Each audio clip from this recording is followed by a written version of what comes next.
లేఖనం చూద్దాం. Love of God, love for God. దేవుని ప్రేమ, దేవునిని ప్రేమించే ప్రేమ.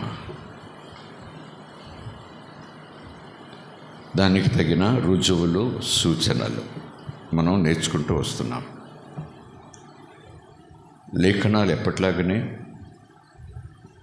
మరొకసారి జ్ఞాపకం చేసుకుందాం. అది ద్వితీయోపదేశకాండముల 10వ అధ్యాయంలో ఉన్నమాట, అలాగే మార్కు సువార్త 12వ అధ్యాయంలో ఉన్నమాట, యోహాను సువార్త 21వ అధ్యాయంలో ఉన్నమాట, ప్రకటన గ్రంథం 2వ అధ్యాయం ప్రారంభంలో ఉన్నమాట. మనలను ప్రేమించే దేవుడు ఏం కోరుకుంటున్నాడు మనల నుంచి అంటూ, ఇదే కదా యెహోవా నీవు పలకాలని, నీ నోట మాటలు రావాలని కోరుకుంటున్నాడు. నువ్వు ఆయనతో మాట చెప్పాలని, నోటితో పలకాలని ఆయన కోరుకుంటున్నాడు. ఇదే కదా ప్రభువు నిన్ను అడిగేది అంటూ ప్రారంభిస్తాడు మోషే ద్వారా పాత నిబంధనలో. మార్కు సువార్తలో కూడా యేసు ప్రభు అదే తండ్రి వాంఛ. నీ పూర్ణ హృదయంతో, పూర్ణ ఆత్మతో, పూర్ణ మనస్సుతో, పూర్ణ బలంతో తండ్రిని, దేవునిని ప్రేమించాలి. అలాగే నిన్ను వలే నీ పొరుగువాన్ని ప్రేమించాలి. ధర్మశాస్త్రం అంతా అందులో ఇమిడి ఉంది. ధర్మశాస్త్రం అంతా కూడా అందులో ఇమిడి ఉంది. ఇది ఎవరైతే చేయగలరో, ఇలాగున తమ జీవితాన్ని ఎవరైతే మలుచుకోవటానికి ప్రయత్నం చేస్తూ దేవుడు సహకారిగా ఉండటం కొరకు మనకిచ్చిన పరిశుద్ధాత్మకు స్వాధీనమవుతూ అడుగులు ముందుకు వేస్తారో, వాళ్ళు ధర్మశాస్త్రం అంతా కూడా నెరవేర్చినట్లే అన్నట్టు.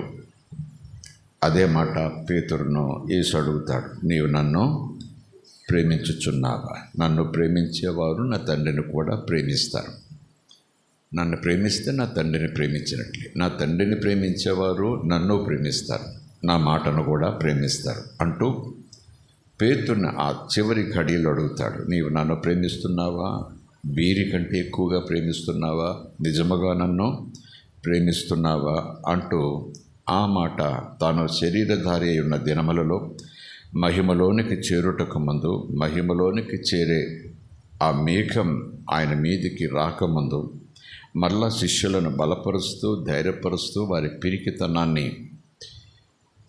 విడిచిపెట్టమని చెబుతూ, వారిని తాను విడిచిపెట్టలేనని చెబుతూ, మీతో సదాకాలం ఉంటానని వాగ్దానం చేస్తూ, వారు బలహీనత కలిగిననో, పిరికివారిగా పారిపోయిననో నీ కొరకు ప్రాణం పెడతామయ్యా అని గొప్పగా గుండెల మీద చేతులు వేసుకొని చెప్పిన వారు చెట్టుకొకరు పుట్టకొకరు తమ బ్రతుకు నిమిత్తము పారిపోయిన సందర్భాన్ని బట్టి, మీకు నాకు సంబంధం లేదు, మీలాంటి వాళ్ళు నాకు శిష్యులుగా ఉండలేరు అని అనకుండా మరలా వారినే దర్శించి, మరలా దర్శించి, మరలా దర్శించి, మరలా దర్శించి, వారితో మాట్లాడి మాట్లాడి మాట్లాడి మరలా తన పరిచర్యలో ముందుకు నడుము పట్టి, చేయి పట్టి, భుజము తట్టి పంపిస్తూ పేతురుతో చెప్పిన మాట పేతురుతో చెబుతూ ఈరోజు సంఘంతో చెప్తున్నమాట. సంఘం అంటే ప్రభునందు విశ్వాసం ఉంచిన విశ్వాసుల సమూహం మనతో చెప్తున్నమాట. నిజముగా నీవు నన్ను ప్రేమిస్తున్నావా, ప్రేమిస్తున్నావా, ప్రేమిస్తున్నావా అని చెప్పుతూ చివరికి సంఘములో ఆత్మ చెప్పుచున్నమాట. ప్రకటన గ్రంథం 2వ అధ్యాయం చూసుకుంటే, నీలో ఒక తప్పు నేను మోపాలి. నేరం కాదు, ఒక తప్పు. నీలో తొలి ప్రేమ లేదు, నీలో తొలి ప్రేమ లేదు. అది నేను గమనించాను. కనుక ఈరోజైనా మారు మనసు పొంది, ఏ స్థితిలో, ఏ స్థాయిలో ఆ ప్రేమను కోల్పోయావో ఒకసారి నీకు నువ్వు చూసుకుని మరలా అలా ప్రేమించు అని చెప్తున్నట్టుగా మరొక పదం వాడుతారు ఆత్మ సంగముతో చెబుతూ, ఆ తొలి క్రియలు నువ్వు చేసి చూపించు. క్రియ అంటే చూసేది, కనపడేది. ఆ తొలి క్రియలు చేయి అంటే ఆ కనపడి నీ ప్రేమను వ్యక్తపరచటం క్రియ ద్వారా కూడా చూపించు అని దేవుడు కోరుతున్నాడు. క్రియల చేత మనం రక్షింపబడలేదు, కానీ క్రియలు చేయుట కొరకు మనం రక్షింపబడ్డాం. పరిశుద్ధులమని మనల్ని దేవుడు రక్షించలేదు, కానీ మనలను పవిత్రపరిచి పరిశుద్ధపరిచి పరిశుద్ధుల గుంపులో ఉంచి నిత్య పరిశుద్ధతలోనికి చేర్చే ప్రణాళికతో ఆయన భూమి మీదకి పరిశుద్ధునిగా వచ్చి పరిశుద్ధునిగా జీవించి ఈ పరిశుద్ధత వెనకాల పరిగెత్తండి. ఈ పరిశుద్ధతను నిలబెట్టుకోండి. ఈ పరిశుద్ధతయే మీకు అందంగా భావించండి. ఈ పరిశుద్ధతయే మీకు ధనముగా భావించండి అంటూ ఆ మాట ఆ రోజు సంఘంతో చెప్తున్నాడు. అది క్రియల రూపంలో చూపించండి. ఈరోజు ప్రభు మనము సాధించలేనిది, నడవలేనిది, ఎక్కలేనిది, సామర్థ్యము లేకుండా చేయమని చెప్పరు. మన సామర్థ్యమునకు తగినది ఆయన చెప్తారు.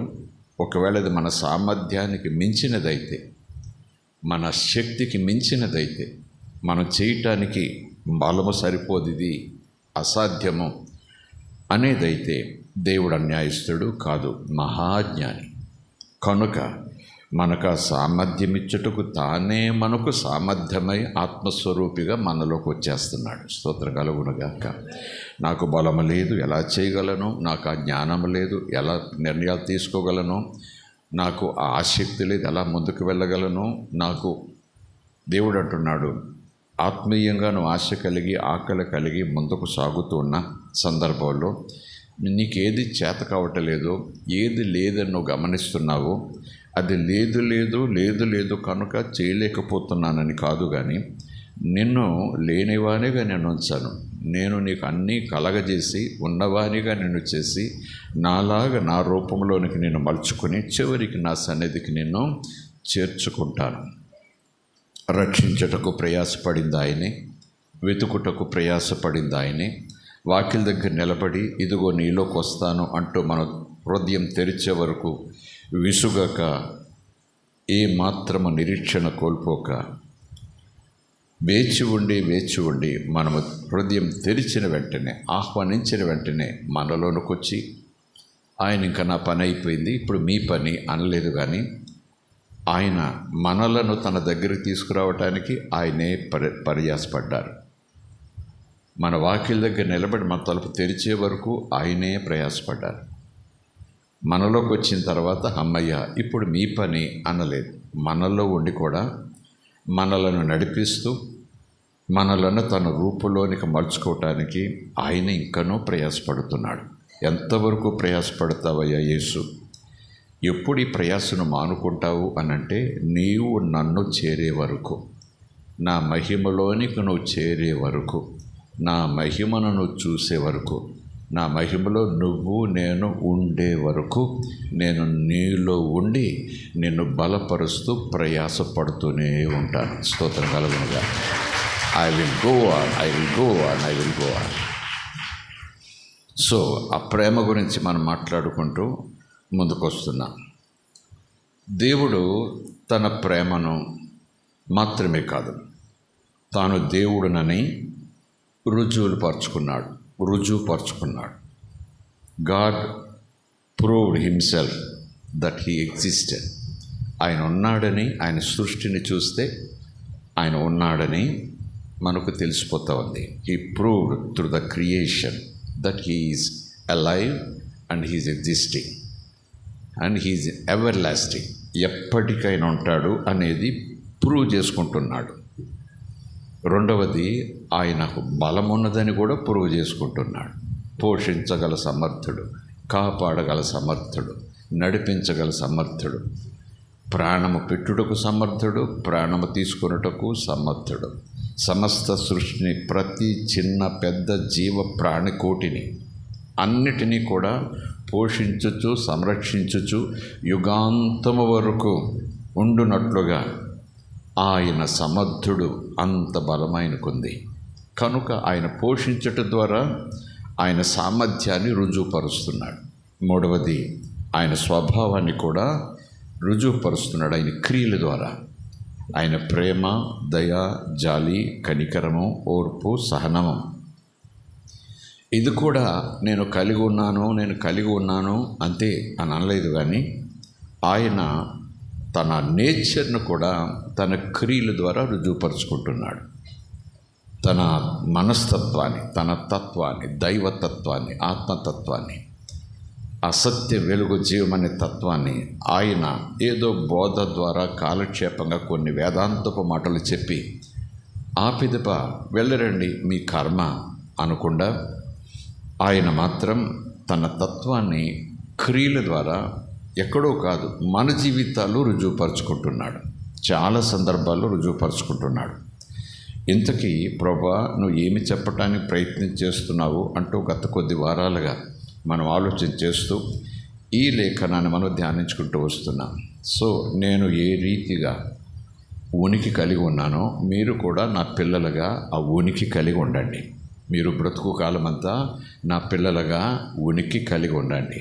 రెండవది, మీరు నా పిల్లలు గనక నేను మీలో ఆత్మశక్తిని ఉంచాను గనుక నేను కలిగి ఉన్నట్టుగా అదే అధికారంతో అదే సామర్థ్యంతో మీరు ముందుకు వెళ్ళండి.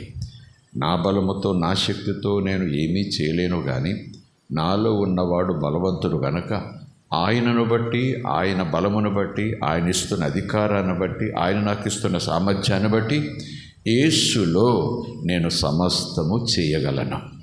యేసులో నేను సమస్తము చేయగలను. నేను చేయలేనిదంటూ ఏమీ లేదు. కనుక అలాంటి అధికారంతో, అలాంటి విశ్వాసంతో మనం ముందుకు వెళ్ళాలి. మూడవదిగా, క్రియారూపకంగా మనము శక్తి కలిగిన వారమని రుజువుపరుచుకుంటూ ఉండాలి. అలాగే దేవుని పిల్లలుగా మంచి సాక్ష్యం కలిగి ఆయనను మహిమపరుస్తూ మన ఉనికిని చాటుకోవాలి. ఇంట బయట, యూదయలో, సమరయలో, బోధిగంతముల వరకు నా కొరకు సాక్షులుగా ఉంటారన్నట్టుగా కుటుంబంలో, సమాజంలో, బోధిగంతముల వరకు, అన్యుల మధ్యలో.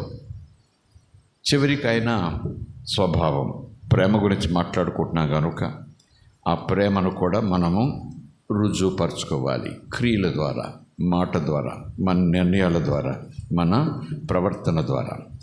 మరొకసారి అన్నీ బోధ చేసుకోవటం అని కాదు, కానీ చకచకా కొన్ని మాటలు మనం ఆలోచన చేస్తే ఈరోజు మట్టుకు ఏమేమి చెప్పుకున్నామో మధ్య మధ్యలో కొంతమంది మిస్ అయి ఉంటారు. మళ్ళీ ప్రసంగాలు నేను చేయను. దేవుని చిత్తానుసారంగా వీడియో రికార్డింగ్ అవుతూ ఉంది కాబట్టి కొంతమంది అవి చూసి నేర్చుకోవచ్చు. మరి కొంతమంది వీడియో రికార్డింగ్ అవుతుంది కదా అన్నట్టుగా మీరు ఆ రికార్డింగ్ వింటే సరిపోదు. వీడియో అంటే దానికి కొన్ని పరిమితులు ఉంటాయి. ఆ మాటల్లో శక్తి ఉన్నను, ఆ ప్రసంగంలో నిజంగా శక్తి ఉన్నను, నేను ఆ వీడియో దాన్ని ఎంతవరకు పరిమితం చేస్తానంటే, టేబుల్ మీద పంచభక్ష ప్రమాణాల్లో పెట్టి ఆకలితో నేనున్నాను, చాలా ఆకలిగా ఉంది. ఆ సమయంలో వీడియో చూశాను, లేకపోతే ఏదో టేబుల్ మీద మంచి పదార్థాలున్న ఆ బొమ్మ చూశాను, ఆకలి తీరుతుందా? కనుక ముఖాముఖి ఆత్మ సంబంధంగా ఆయన సన్నిధిని అనుభవిస్తూ మనం లేఖనాలను ధ్యానం చేయటం, వినటం, విశ్వసించటం అదొక ప్రత్యేకమైన ఘనత, ధన్యత కూడా. ఆ విధానమే వేరు. స్తోత్రం కలుగునుగాక. పొల్ల విరిచినట్టుగా దీనికి దానికి ఎలా పోలికండి అని వాదం పెట్టుకునేలాగున నేను చెప్పిన ఉదాహరణ ఉంటే ఉండొచ్చు. ఆ ఉదాహరణ మేము అంగీకరించమండి అని చెప్పేవారి సంఖ్య ఎక్కువగా ఉండొచ్చు. కానీ ఒక ఆలోచన చేయటానికి మాత్రమే నేను ఉదాహరణ చెప్పాను. భోజనాల బల్ల మీద ఏవో ఉన్నట్టు నేను ఫోటో చూస్తే నా ఆకలి తీరదు కదా. ఒకవేళ నిజముగా భోజన బల్ల మీద ఏవేవో నిజంగా ఉన్నా, నేను చూసినా, వాటి నేను తాకగలిగినా, వాటి వాసన నా దగ్గరికి వస్తున్నా నాకు ప్రయోజనము ఏముంది? నేను దానిని చేత్తో తీసుకుని నమిలి నెమరు వేసుకుంటూ తినాలి. కొంత సమయానికి అది నాలో జీర్ణమవుతాం ప్రారంభమవుతుంది.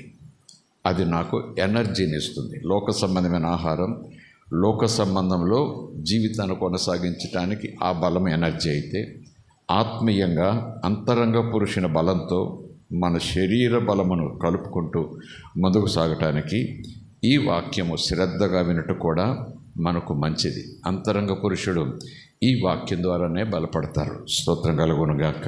అందుకే ప్రభు చెప్తారు, శరీర సంబంధమైన పుట్టుకుంది, ఆత్మ సంబంధమైన పుట్టుకుంది. శరీర సంబంధమైన ఆనందం ఉంది, ఆత్మ సంబంధమైన మరణం ఉంది. శరీర సంబంధంగా మరణం ఉంది, ఆత్మ సంబంధంగా కూడా మరణం ఉంది. అలాగే శరీర సంబంధమైన ఆహారం ఉంది, ఆత్మ సంబంధమైన ఆహారం ఉంది.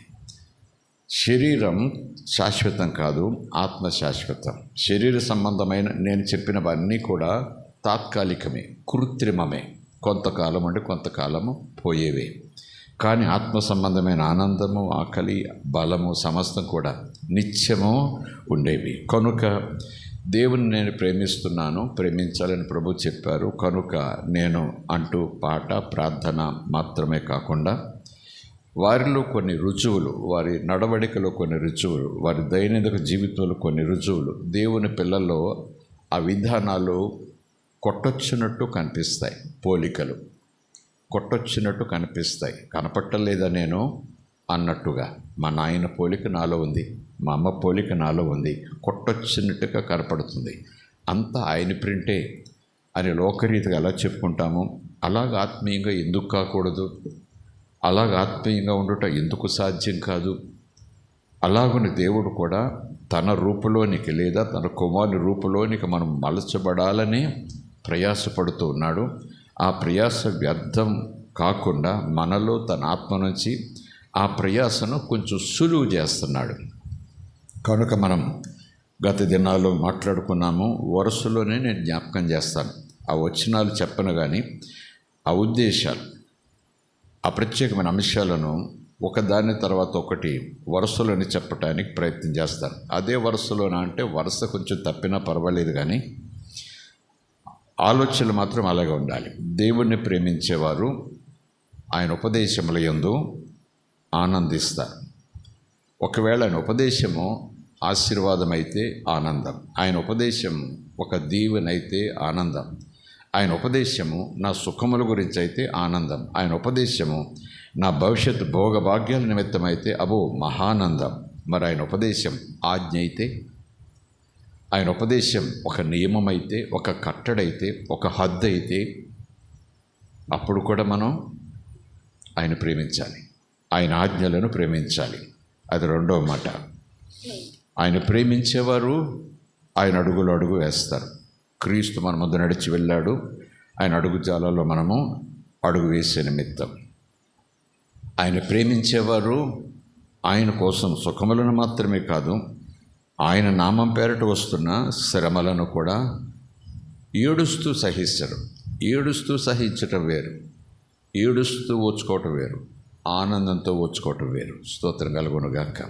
రెండు ఓచుకోవటాలు తేడాలు ఉంటాయి.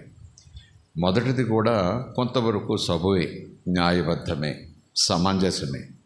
కానీ అందులో ఒక లోతు, ఒక హెచ్చు, ఒక స్థాయి చూసుకుంటే శ్రమలలో కూడా మనం ఆనందించగలగాలి. ఇంకా చెప్పాలంటే ఆయనను ప్రేమించగలగాలి. స్తోత్రం కలుగునుగాక.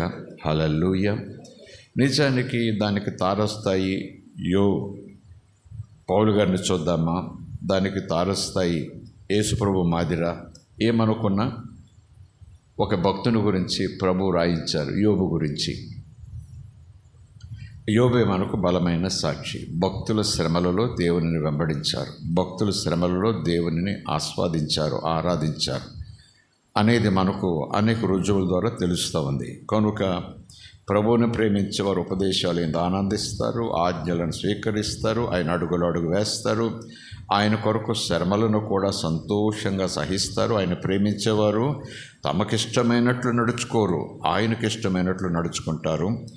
ఆయనను ప్రేమించేవారు ఆయనను ప్రేమించే ఇతర సహోదరులను కూడా ప్రేమిస్తారు.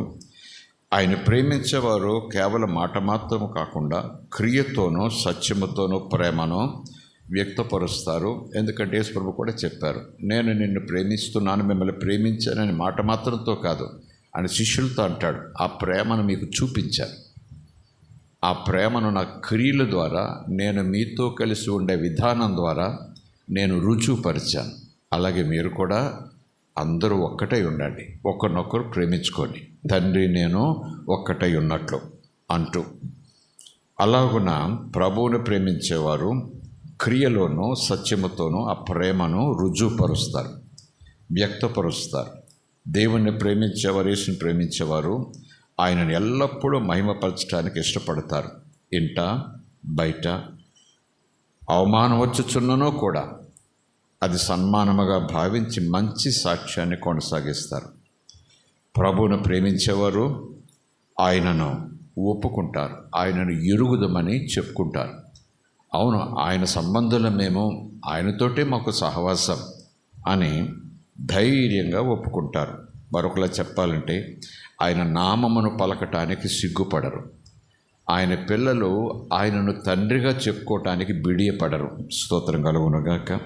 మరలా ప్రభువుని ప్రేమించేవారు ఆయన సన్నిధిని, ఆయన సహవాసాన్ని, ఆయన సమాజాన్ని ప్రేమిస్తారు. తండ్రిని ప్రేమించేవారు చెడును ద్వేషిస్తారు, మంచిని హత్తుకుంటారు. ఇంకా చెప్పాలంటే మరొక మాట చివరిగా వస్తున్నాము. ప్రభువును ప్రేమించేవారు ఆయన ఇచ్చే విషయాలు ఏందే కాకుండా ఆయన క్రమశిక్షణలో నడిపించే విధానములో నన్ను కాస్త గద్దిస్తూ ఉంటే, బుద్ధి చెప్తూ ఉంటే, హెచ్చరిస్తూ ఉంటే, ఒకవేళ నేను లోబడకపోతే లోబడేలాగున కొన్ని పరిస్థితులు నా చుట్టూ కల్పిస్తూ ఉంటే, ఆ కల్పించి నన్ను ఆకర్షించుకుంటూ మరల హత్తుకోవటానికి ఆయన చేసే ప్రయత్నాన్ని నేను ప్రేమిస్తా. ఆయన క్రమశిక్షణలో నడిపించే తీరును ప్రేమిస్తా.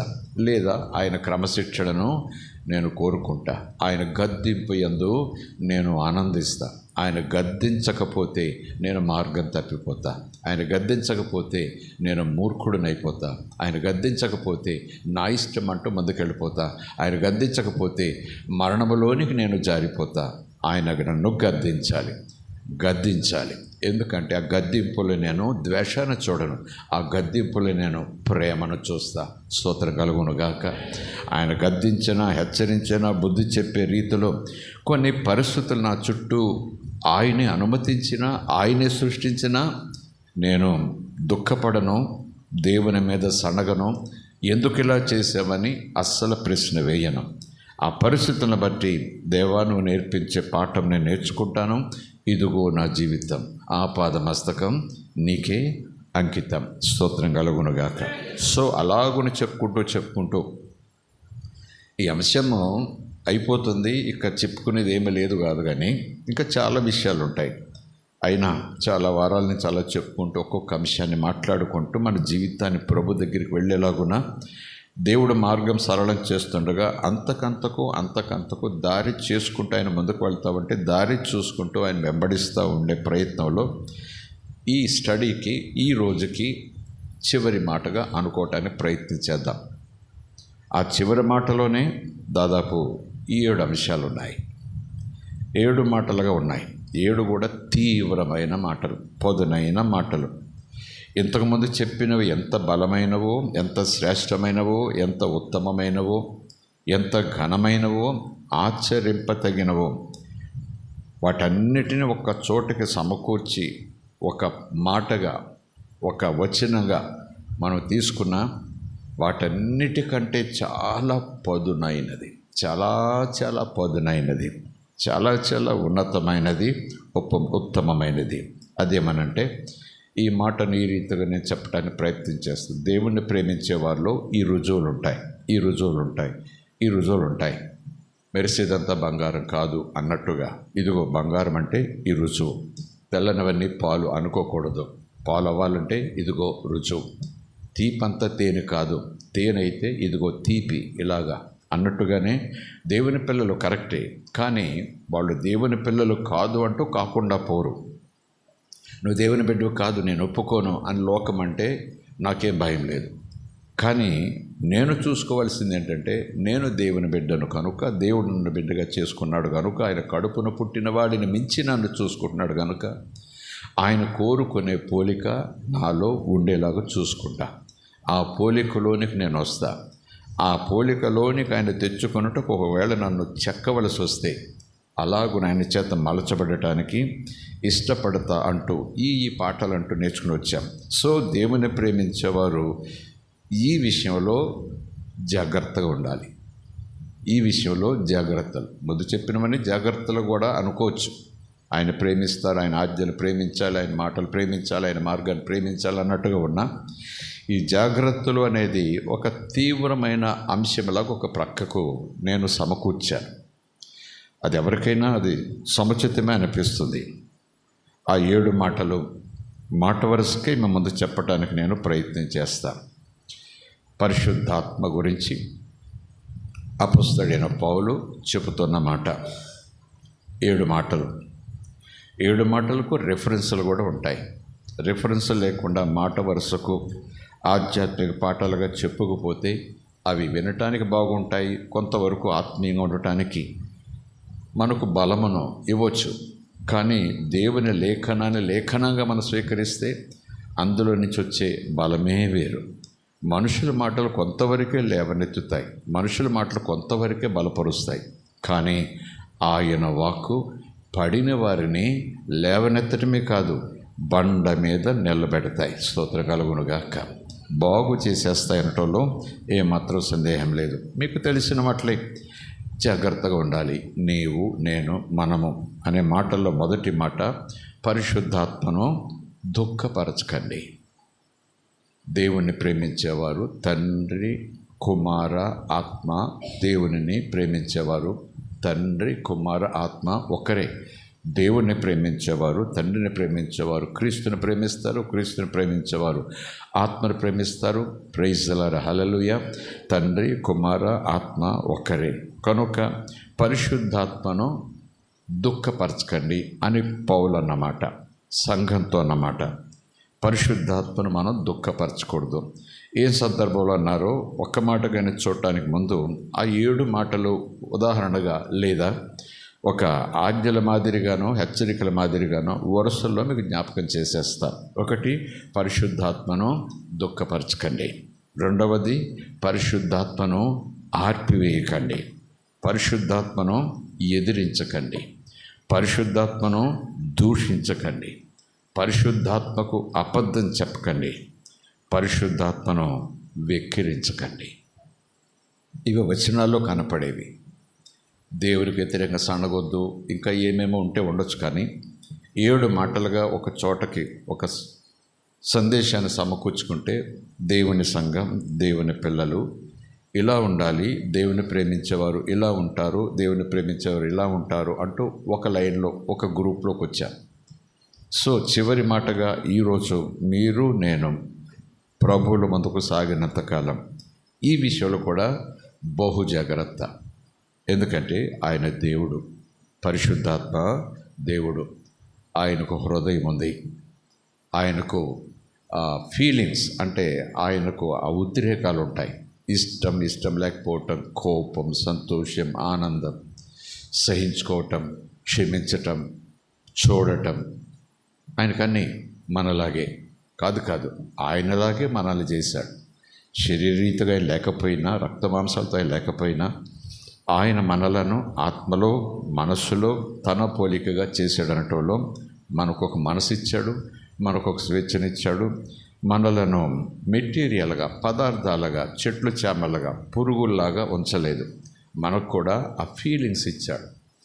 ఆ ఫీలింగ్స్ ఏమంటారు వాటిని, ఆ అనుభవాలు, ఆ ఉత్సాహం, ఆ విచారం, ఆ సంతోషం, ఆనందం, ఆ ప్రేమ, ఇవన్నీ కూడా ఇచ్చాడు. కాబట్టి మనం బ్రతికిపోతున్నాం.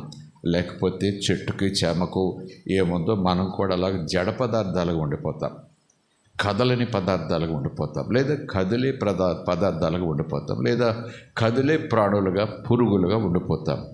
క్రియేటర్ ద్వారా క్రియేట్ చేయబడింది క్రీచర్ అంటాం. మనం కూడా క్రీచర్స్మే. కానీ క్రీచర్స్లో మనము క్రీచర్ అని కాదు, కానీ క్రియేటర్గా ఆయనే మనకు ఒక రూపం ఇచ్చాడు. కనుక ఆయనకు ఈ ఫీలింగ్స్ ఉంటాయి. కనుకనే ప్రభు పిల్లలమైన మనము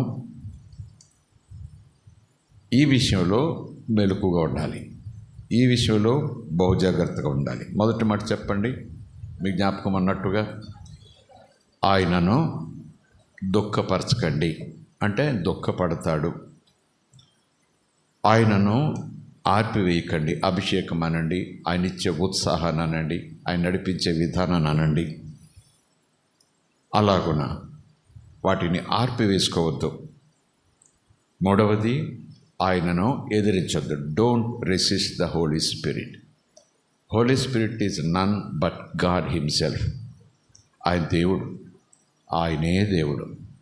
ఆది యందు దేవుడు భూమి ఆకాశమును కలుగునగా కలగజేసినప్పుడు ఆయన మాట, యేసు, ఆత్మ భూమి మీద అలల్లాడుతూ తండ్రి, కుమార, పరిశుద్ధాత్మ ముగ్గురు విడివిడిగా సృష్టి చేసినట్టు అనిపిస్తున్నా, ముగ్గురు చేసిన కార్యాలు 3 విధానాలుగా అక్కడ వచ్చినట్టు అనిపిస్తున్నా, తండ్రి, కుమార, పరిశుద్ధాత్మ ఒక్కరే. కనుక పరిశుద్ధాత్మ అన్న తర్వాత తండ్రి నెంబర్ 1, కుమారుడు నెంబర్ 2, పరిశుద్ధాత్మ నెంబర్ 3 అంటూ పొజిషన్స్ మనం ఇవ్వద్దు. జ్యేష్ఠుడు, మధ్య పుట్టినవాడు, కనిష్ఠుడు అని పిల్లల విషయంలో ముందు వెనక 10, 12, 100 అని చెప్పే విషయంలో క్రమాలు ఉంటాయేమో కానీ తండ్రి, కుమార, పరిశుద్ధాత్మ విషయంలో తండ్రి 1, కుమారుడు 1, పరిశుద్ధాత్మ 1. స్తోత్రం కలుగునుగాక. తండ్రి 1, కుమారుడు 1, ఆయనే ప్రారంభం. ఆది యందు దేవుడు. ప్రభు అంటారు ఆత్మ సంగతితో చెప్తున్నమాట, ఆది నేనే, ఆది యందు ఆత్మ. నేను, నా కుమారుడు ఆత్మ వేరు కాదు, వేరువేరుగా నేను పంపిన, నా దగ్గర నుంచి, నాలో నుంచి నేనుగా వారి దగ్గరికి ఆ రూపంలో వెళ్ళినా అంతా నేనే, అంతా నేనే అని ప్రభు అన్నారు. కనుక పరిశుద్ధాత్మను దుఃఖపెట్టకండి అని అన్నప్పుడు తండ్రిని, యేసును, పరిశుద్ధాత్మను వేరు కాదు. పరిశుద్ధాత్మను దుఃఖపెట్టొద్దన్నా, పరిశుద్ధాత్మను ఆర్పివేసుకోవద్దన్నా, పరిశుద్ధాత్మను ఎదిరించొద్దన్నా దేవుని గురించి చెప్పినట్లే. 3వది, 4వది, పరిశుద్ధాత్మను దూషించకండి. పరిశుద్ధాత్మ కార్యాలేంటో, దెయ్యపు కార్యాలేంటో ఒకసారి చూడండి. పరిశుద్ధాత్మ చేస్తున్న కార్యాలను దెయ్యపు కార్యాలంటూ మీరు ప్రకటన చేయకండి. యేసు ప్రభు దేవుడు ఆయనకు తోడై ఉండగా, ఆత్మ వశుడై ఆయన ఉంటుండగా శక్తితో అపవాది చేత పీడించబడుతున్న వారందరినీ ఆయన విడిపిస్తూ స్వస్థపరుస్తూ భూమి మీద సంచారం చేశారని అపొస్తలుల కార్యాల్లో మనం చూస్తాం. వైద్యుడైన లూకా వ్రాశారు అపొస్తలుల కార్యాలని పండితులు చెప్తారు. కనుక యేసు ప్రభు దెయ్యాలను వెళ్ళగొడతా ఉంటే, యేసు ప్రభు స్వస్థతలు చేస్తూ ఉంటే అవి దెయ్యపు పనులు అని వ్యతిరేకులంట ప్రారంభించారు. అవి దెయ్యాలు చేస్తున్న పని, ఇది దేవుని పని కాదు, ఆ రుజువేంటో తెలియదు. కానీ అక్కడ యేసు ప్రభు మాత్రం చాలా తీవ్రంగా మాట్లాడారు. మనుష్య కుమారుని దూషిస్తే పాప క్షమాపణ, ఆ దూషణకు క్షమాపణ ఉంటుందేమో కానీ పరిశుద్ధాత్మను దూషిస్తే దానికి క్షమాపణ లేదు అని స్వయంగా క్షమించుటకు నాకు అధికారం ఉంది, క్షమించటానికే నేను వచ్చాను, నేను క్షమిస్తే ఇంకా క్షమాపణే అని బల్లగొద్ది ముద్ర వేసి తండ్రి చేతుల్లో ఈ క్షమించబడిన వ్యక్తిని పెట్టగలిగిన సామర్థ్యము కలిగి వచ్చినవాడు. పాపిని క్షమించుటకు, పాపములు క్షమించుటకు నాకు అధికారం ఉంది. అధికారంతోనే ఆ మంచం మీద పక్షవాతంతో బాధపడుతున్న వ్యక్తితో ఆ మాట చెప్పాను. వ్యభిచారంలో పట్టబడి, రాళ్ల చేత కొట్టబడి చావుకు దగ్గరవుతున్న ఆమెతో చెప్పారు, నీ పాపములు క్షమించబడి ఉన్నాయి, ఇక పాపము చేయొద్దు అంటూ. కనుక పాప క్షమాపణ నిమిత్తం వచ్చిన నేను, పాపములు క్షమించుటకు అధికారము కలిగి వచ్చిన నేను. ఎందుకంటే వాక్యం చెప్తా ఉంది మార్క్స్ వార్తలో, మనుష్య కుమారునికి పాపములు క్షమించుటకు అధికారము ఇవ్వబడింది. స్తోత్రం కలుగునుగాక. సో అలాగున క్షమించుటకు, క్షమాపణ అనుగ్రహించుటకు ఎంత ఘోర పాపినైనా సరే, ఒక మర్డర్ చేశాడా, లక్షల మర్డర్లు చేశాడా, ఊరికి ఒక ఆలోచన కోసం, నో, ఆయనకు అవి ఏమి అనవసరం. ఎంత ఘోర పాపినైనా క్షమించే అధికారం, సామర్థ్యం ఆయనకి ఉంది. క్షమించటం అంటే ఏం కాదు, అతడు ఎప్పుడూ హత్య చేయలేదు, ఎంత మంచోడో అని లిస్టులో పెట్టేయటం. స్తోత్రం కలుగునుగాక. అంత అధికారము కలిగిన యేసు ప్రభు పరిశుద్ధాత్మ దగ్గరికి వచ్చేటప్పటికీ ఆ మాట చాలా తీవ్రంగా మాట్లాడాడు. యేసు ఆ మాట అన్నాడంటే అంతే. స్తోత్రం కలుగునుగాక. హల్లెలూయా. కనుకనే ఆత్మకార్యాలు మనం చూస్తున్నప్పుడు దైవజనుల ద్వారా లేదా ప్రభు అభిషేకం పొంది విశ్వాసులుగానే వారు ఆత్మచేత నడిపించబడుతూ ఆత్మవశ్యములో లేఖనానుసారంగా వారి కార్యాలు చేస్తూ విధానం ద్వారా ఎవరో ఏదో చెప్పారని ఉన్నపాటున ఇది దేవుని కార్యం కాదు దెయ్యపు కార్యము అని వెంటనే మనం నోటుకొచ్చింది మాట్లాడేయకూడదు. ఆ వివేచన నాకుందా, ఆ డిజర్నింగ్ ఎబిలిటీ నాకుందా, లేకపోతే మనం కూడా ఆ పరిశీలకు ఉండే పూలు పిండి మనలో కూడా తెచ్చేసుకుంటాం. మనకిష్టమైన వారు చేస్తే దేవుడు చేసిన స్వస్థత అంటాం. ఆ దైవజన్య మీద మనకు పెద్ద మంచి అభిప్రాయం నాకు లేకపోతే అది దేవుడు చేసేది కాదు అంటూ ఒక్కసారిగా అలా మురికి చల్లేస్తాం. కనుక ప్రభు పరిశుద్ధాత్మ గురించే కాదు, అసలు ఏ మాట అయినా సరే నిదానించి మాట్లాడమంటారు. మీరు మాట్లాడే ప్రతి మాటకు దేవుని దగ్గర లెక్క అప్పచెప్పాలి అంటారు. కనుక మీ నోటి నుంచి వచ్చే ప్రతి మాట కూడా సమాధానకరంగా, మంచిగా, పవిత్రంగా, ఆమోదయోగ్యంగా ఉండాలి. అది మీకు మంచిది, ఎదుటివారికి మంచిది. స్తోత్రం కలుగునుగాక. సో పరిశుద్ధాత్మను దుఃఖపెట్టొద్దు. ఎపిసోడ్ రాసిన పత్రికలో చూస్తామన్నమాట. పరిశుద్ధాత్మను ఆర్పివేయకండి. ఆర్పివేయటం అంటే ఏంటి? పరిశుద్ధాత్మను ఎదిరించకండి. ఏ విషయంలో, ఏ సందర్భంలో ఆ మాట వ్రాయబడింది? పరిశుద్ధాత్మను అవమానపరచకండి. ఇప్పుడే చెప్పుకుంటున్నాం. పరిశుద్ధాత్మను అవమానపరిస్తే, దూషిస్తే ఆ పాపమునకు క్షమాపణ లేదు. ఆ పాపమునకు కూడా క్షమాపణ ఉంది అని కొంతమంది దైవజనులు, ఆసక్తి కూడా దేవుడికి లేకపోతే ఈ మాట వినండి. ఒకవేళ యేసు ప్రభువుకే ఆ పరిశుద్ధాత్మను దూషిస్తే ఆ పాపమునకు క్షమాపణ లేదు అని ప్రభు చెప్పారు కదా. ఒకవేళ అదే 100% అవునంటే క్రీస్తు శిలువ మీద మరణించటానికి ముందుగా ఆయన మరి సర్వశక్తిమంతుడు, అలాగే ఆయన ఏ పాపమునైనా క్షమించుటకు అధికారం, సర్వశక్తి ఆయనకున్నది అనే మాటకు కొంచెం లోటు వస్తుంది కదా. పాపమును క్షమించే విషయంలో అక్కడ లోటు, ఆ విషయంలో ఆయన క్షమించడు. అప్పుడు సర్వ అనే మాట ఈ పాపాలు క్షమించే విషయంలో కొంచెం రిజర్వేషన్స్ ఉన్నాయి ఆయనకి అన్నట్టు తెలుస్తుంది కదా. ఏమైతేనే ఈరోజు నేను చెప్పిన మాటే సత్యంగా భావించి ముందుకెళ్ళినా ఇంకనో పరిశుద్ధాత్మ సహాయంతో లేఖనాలను పరిశోధిస్తూ దైవజనుల యొక్క ఆ బోధలో నుంచి పరిశుద్ధాత్మ బోధన ఉపదేశాలను స్వీకరిస్తూ ఎప్పటికప్పుడు నెమరవేస్తూ పరిశుద్ధాత్మ మనకిస్తున్న వివేచనను బట్టి ఆత్మచేత నడిపించబడుతూ మనం మునుకు వెళదాం. స్తోత్రం కలుగునుగాక. చివరిగా 5వ మాట, పరిశుద్ధాత్మతో అబద్ధం. Don't lie to the Holy spirit. ఆ సన్నివేశం కూడా ఉంది కాబట్టి పరిశుద్ధాత్మకు వ్యతిరేకంగా మీరు అబద్ధం చెప్పొద్దు. పరిశుద్ధాత్మతో మీరు అబద్ధం చెప్పొద్దు. అమ్మతో అబద్ధం చెప్పొద్దు. ఒకవేళ నాన్నతో అబద్ధం చెప్పొద్దు. ఒకవేళ ఇక సర్వశక్తిమంతుడు, సర్వాధికారి, సమస్తమనో చూడగలిగిన వాడు ఆయనకు అబద్ధం చెప్పటం, ఆ చెప్పేవాడికి ఎంత ధైర్యము, ఆ చెప్పేవాడికి ఎంత జ్ఞానం, ఆ చెప్పేవాడికి ఏం తెలుసు, ఏం తెలీదు. స్తోత్రం కలుగునుగాక. So do not lie to the Holy Spirit, do not lie to God. దాన్ని ఇంకో మాటలో చెప్పినా, ప్రత్యేకమైన మాటలో చెప్పినా, 7వ మాటగా చూసుకుంటే లేదా 6వ మాటగా చూసుకుంటే డు నాట్ ఇన్సల్ట్. ఆయనను అగౌరవపరచొద్దు, ఆయనను అవమానించొద్దు, ఆయన నామాన్ని అవమానించొద్దు.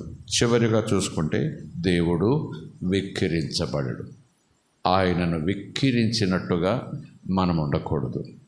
ఇవన్నీ కూడా ప్రభువును ప్రేమించేవారు ప్రభువును ప్రేమించే ఆ అభ్యాసములో, ఆ ప్రయాణంలో, ఆ ప్రయత్నంలో భయపడుతూ చూసుకోమని కాదు, అలవాటు చొప్పున చక్కగా ఆ విషయాలను ఆలోచన చేస్తూ ముందుకు సాగిపోవాలి. స్తోత్రం కలుగునుగాక. సో ఆ విషయాలనే ఈరోజు ముగింపు మాటలుగా మీ ముందుకు నేను తీసుకొస్తున్నాను. డు నాట్ గ్రీవ్, ఆయన దుఃఖపరచకండి. ఏ సందర్భంలో చెప్పారు? ఎఫెసీయులకు రాసిన పత్రిక. దేవుని ప్రేమించేవారు ఈ విషయాల్లో బహు జాగ్రత్తగా ఉంటారు. విశేష జాగ్రత్త అని ఒక చోట ఉంటుంది, చాలా జాగ్రత్త అని ఒక చోట ఉంటుంది.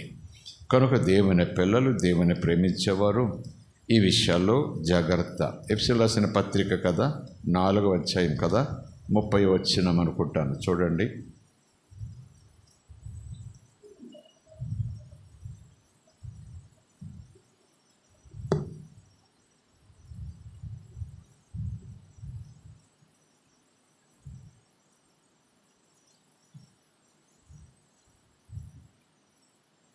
25 నుంచి చూద్దాం. మనము ఒకరికొకరము అవయవలమై ఉన్నాము, అంటే కలిసి ఉండుట, ఏకాత్మ గురించి, ప్రేమ గురించి. కనుక మీరు అబద్ధమాడుట మానాలి. అబద్ధమాడుట మీరు మానాలి. సంఘం, ఎఫెసీ ప్రాంతంలో ఉన్న విశ్వాసుల సమూహం. రోమయుడని లేదు, సమరుడని లేదు, గ్రీకు పౌరుడని లేదు, యూదుడని అసలే లేదు. దేవుని పిల్లలు సంఘం. మీరు అబద్ధమాడుట మానాలి. ప్రతివాడు తన పొరుగువానితో సత్యమే మాట్లాడాలి. కోపపడుడి కానీ పాపం చేయకండి. అంటే కొన్ని ఇన్స్ట్రక్షన్స్ అక్కడ వస్తున్నాయి. అవే ఫస్ట్, అవే లాస్ట్ అని కాదు. ఇలాంటి ఆదేశాలు, ఇలాంటి సంగతులు, ఇలాంటి క్రమములు పరిశుద్ధాత్ముడు భక్తుల ద్వారా, అపొస్తలుల ద్వారా ఆదిమ సంఘానికి వ్రాయించారు. ఆ లేఖనాలు ఇప్పుడు మనకు మార్గం చూపించే రహదారులు అయిపోయాయి. కనుక అప్పుడప్పుడు పౌలు ఆయా ప్రాంతాల్లో ఉన్న ఉత్తరాలు రాసినట్టుగా ఎఫెసీ ప్రాంతంలో ఆ ఉత్తరం రాస్తూ అందులో ఈ హెచ్చరికలు చేస్తున్నారు ఆయన. అబద్ధమాడుట మానాలి, సత్యమే మాట్లాడాలి. కోపపడే అవకాశం ఉంటే ఉండొచ్చు, కానీ పాపము చేయకండి, అంటే ద్వేషించకండి. సూర్యుడు అస్తమించే వరకు మీ కోపము నిలిచి ఉండకూడదు. అంటే అస్తమించకముందే, అంటే ఆ రోజే మీరు సమాధాన పడిపోవాలి. ఆ రోజే ఆ కోపానికి కారణమైన చేదు కలుపు మొక్కను మీరు బయటికి తీసేసుకోవాలి. అది తీసుకోవటం సాధ్యం కాకపోతే పరిశుద్ధాత్మ సహాయము కోరుకోవాలి. స్తోత్రం కలుగునుగాక. ఎందరైతే ఆత్మచేత నడిపించబడతారో వారందరూ దేవునికి పిల్లలు, కుమారులు అని రోమీయులకు రాసిన పత్రికలో ఉంది. ఈ కోపము, మత్సరము, కలహము, వాదము, వివాదము సూర్యాస్తమయం దాటితే ప్రమాదం. రక్షణకు ప్రమాదం అని అంత దూరం పోను. రక్షణకు ప్రమాదం కాకపోవచ్చు, కానీ ఆధ్యాత్మిక ఎదుగుదలకు అది చీడలాగా ఉంటుంది. ఆధ్యాత్మిక ఎదుగుదల మనం ప్రయాసపడుతూ లేఖనాలను ధ్యానిస్తూ ఎదుగుతుండగా అది ఆ పత్రహరితమనే పచ్చదనాన్ని, ఆ రసాన్ని ఇలాంటి చీడలు లాగేస్తూ ఉంటాయి. అవును కదా. పచ్చటి మొక్కకు ఆకు తెగలంటారు, కాండము తెగలంటారు, వేరు తెగలంటారు, మచ్చ తెగలంటారు. పువ్వు పూసేటప్పుడు వస్తుంది ఒక చీడ, పిందె కాసేటప్పుడు వస్తుంది ఒక చీడ, పండై అది ఫలించే టైంలో ఒక రకమైన చీడ మొదలవుతుంది. ముందు రాదది. పండు ఇక పరిపక్వం అవుతున్నప్పుడు ఆ పురుగు వస్తుంది. తెలుసు మనకు వ్యవసాయంలో. అలాగున ఎదుగుతున్న ఆధ్యాత్మిక జీవితంలో ఆ వాతావరణాన్ని బట్టి, అవకాశాన్ని బట్టి ఆ ఎదుగుదలను ఎప్పటికప్పుడు ఆఫ్ చేయటానికి, నిలబెట్టడానికి, ఫలించకుండా చేయటానికి ఈ చీడలన్నీ గుమికూడుతూ ఉంటాయి. వీటికి ప్రభు పెట్టిన పేరు, పరిశుద్ధాత్మ పెట్టిన పేరు శరీర కార్యాలు. గళితీయులకు రాసిన పత్రిక 5వ అధ్యాయం. ఇంకా చాలా చాలా విషయాలు. అందుకనే మీరు ఆత్మ సంబంధులు కనుక ఆత్మ సంబంధమైన విషయాల మీద ఆసక్తి కలిగి శరీర సంబంధమైన వాటిని మీరు దాచుకోకుండా వాటిని త్రుంచి వేసుకోవాలి. ఒకవేళ మీకు సాధ్యం కాకపోతే పరిశుద్ధాత్మ సహాయంతో వాటిని ఖండించేయాలి, వాటిని చంపివేయాలి. స్తోత్రం కలుగునుగాక. ఆ విషయంలో పరిశుద్ధాత్ముడే మనకు సహాయం చేస్తారు. రోమీయులకు రాసిన పత్రికలో ఈ వివరాలన్నీ ఉంటాయి. స్తోత్రం కలుగునుగాక. సో చదువుదాం, 30వ వచనం దాకా వెళదాం. కోపపడుడు కానీ పాపం చేయకండి. సూర్యుడు అస్తమించే వరకు మీ కోపము నిలిచి ఉండకూడదు. As soon as possible, till the dawn, అంటే సాయంకాలం అయ్యేలోగా మీ మనసులో ఉన్న ఆ పులి పొండిపోవాలి. అది మీ రక్షణకు ప్రమాదం అని కాదు, కానీ ఆత్మీయ ఎదుగుదలకు ప్రమాదం. దేవుని స్వరం వినే విషయంలో అది ఆటంకంగా, ఒక శబ్దముగా అడ్డుపడుతుంది. ఎవరి మీదైనా నాకు చాలా చాలా చాలా ఆయాసంగా ఉండి పగ ఉంటే దేవుడు మాట్లాడుతున్న మాటను ఆ పగ ఒక అడ్డుబండగా, ఒక తెరగా ఆపేస్తుంది. అందుకే దేవుడు ఏదైనా నాకు అర్పణ తీసుకొచ్చేటప్పుడు, ఏదైనా నువ్వు దేవుని దగ్గరికి బలి తీసుకొచ్చేటప్పుడు ధన్యతల విషయంలో 5వ అధ్యాయంలో మత్తయి సువార్తలో ప్రభు చెప్పిన ఆ మాటలు 5, 6, 7 అధ్యాయాలు. అర్పణ మీరు తండ్రి దగ్గరికి, దేవుని దగ్గర తీసుకొచ్చినప్పుడు ప్రభు చెప్పిన మాట, ఎవరితో అయినా మీకు అసమాధానంగా ఉంటే ముందు అర్పణ అక్కడ విడిచిపెట్టి వెళ్ళి ఆ వ్యక్తితో సమాధానపడి వచ్చేసి అర్పణ అర్పించండి, అది దేవునికి అంగీకారం అని ప్రభు చెప్పారు. కనుక ఇవన్నీ మన ఆధ్యాత్మిక ఎదుగుదలకు చాలా బలాన్ని ఇస్తాయి. ఆత్మఫలములు ఫలించుటకు వేగమును మనకు అనుగ్రహిస్తాయి. 3 నెలల్లో ఈ ఫలం రావాలి, 6 నెలల్లో ఈ ఫలం రావాలి, 8 నెలల్లో అని ఒకవేళ ఏదైనా సంఖ్యార్థంగా చూసుకుంటే 3 నెలలకు ఈ బిడ్డ పాకాలి, 6 నెలలకు అన్నం తినాలి, 9 నెలలకు నడవాలి. ఇలాగ ఏదైనా బిడ్డ ఎదుగుదల గురించి ఏదో ఉండుంటుంది కదా, సమాజం పెట్టిన కొన్ని విధానాలు. అలాగే దేవుని పిల్లల్లో కూడా అవన్నీ కూడా ఆ స్థాయిలో రాకపోతే ఏదో లోపం, అవయవ లోపం, హార్మోన్లో లోపం, జన్యువుల్లో లోపం, ఎదుగుదలలో లోపం, ఆ బిడ్డ తినే ఆహారంలో లోపం, ఆ బిడ్డ పెంపకంలో లోపం, సంథింగ్ ఈజ్ రాంగ్. స్తోత్రం కలుగునుగాక. ఆ లోపం ఉన్నందువల్ల ఆ బిడ్డ తల్లికి బిడ్డ కాకుండా పోడు, ఆ లోపం ఉన్నందువల్ల ఆ బిడ్డ ఆ తండ్రికి కొడుకు కాకుండా పోడు, ఆ లోపం ఉన్నందువల్ల ఆ బిడ్డ ఆ తండ్రి ఆస్తికి వారసుడు కాకుండా పోడు. ఆస్తికి వారసత్వం ఉంటుంది, పలానా వాళ్ళ అబ్బాయి అని అంటారు, పలానా వాళ్ళ అమ్మాయి అని అంటారు, అవేమీ పోవు.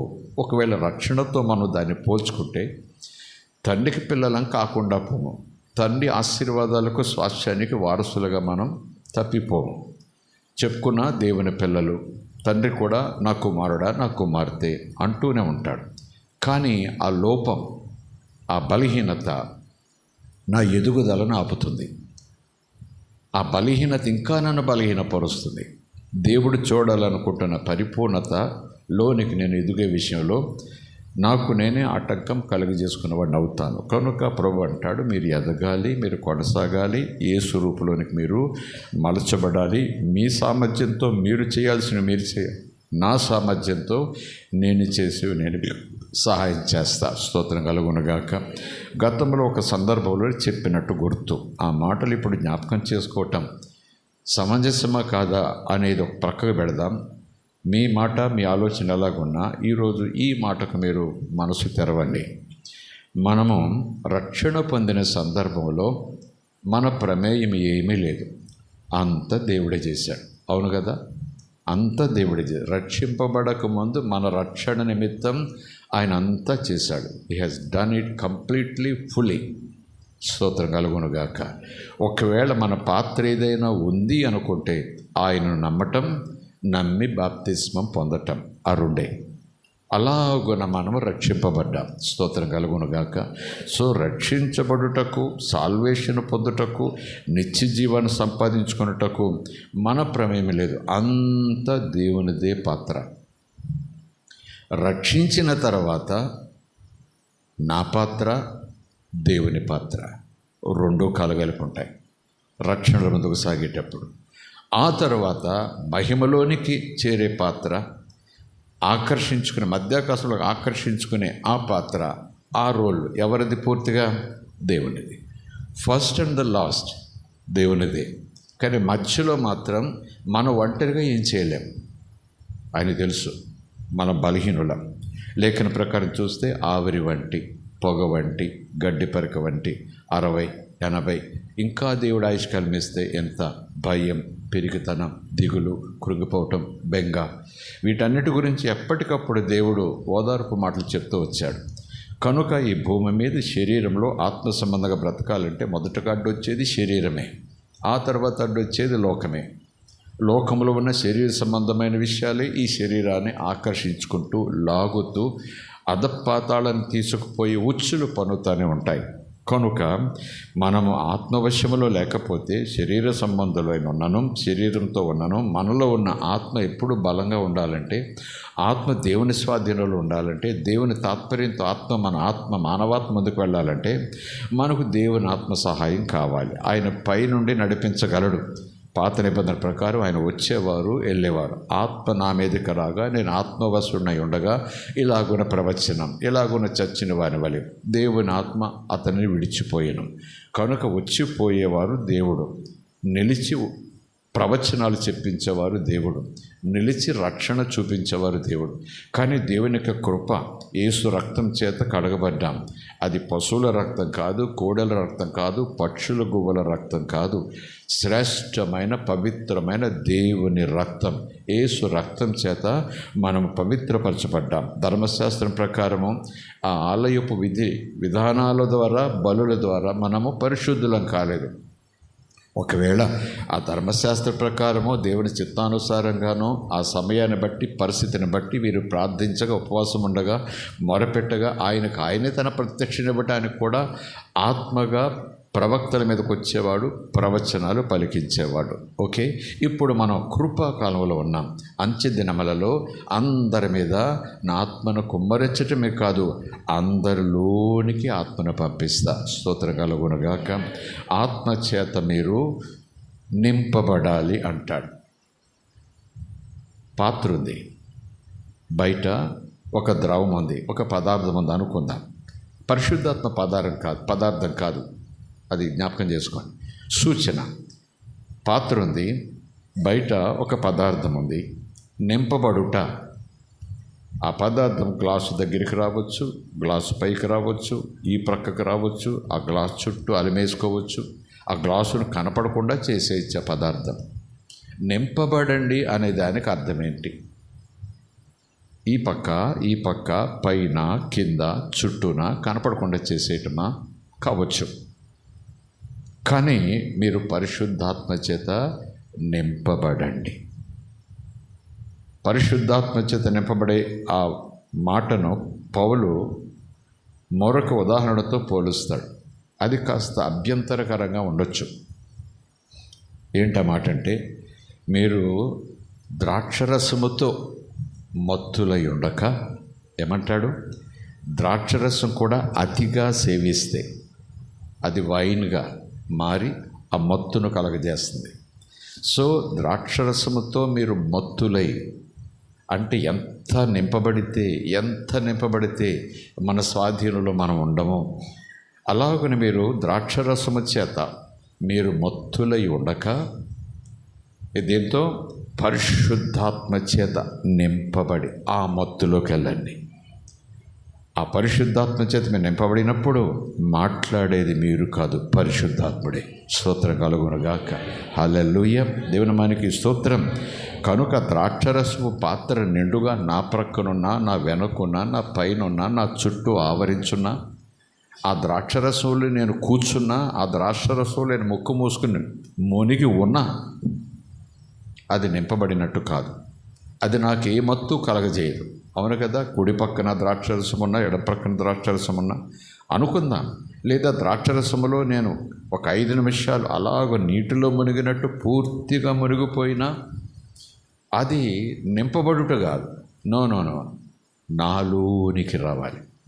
అప్పుడు ఒక మత్తు, ఆ మత్తు, ఆ స్వాధీనం అంత ఆత్మస్వాధీనం. స్తోత్రం కలుగునుగాక. హల్లెలూయా. ఎనీవే ఈ వచ్చిన దగ్గర ఇలాగ ఆగిపోవద్దు. సూర్యుడు అస్తమించే వరకు మీ కోపము నిలిచి ఉండకూడదు. 27 అపవాదికి చోటు ఇవ్వకండి అనే మాట చాలా సందర్భాల్లో మాట్లాడతాం.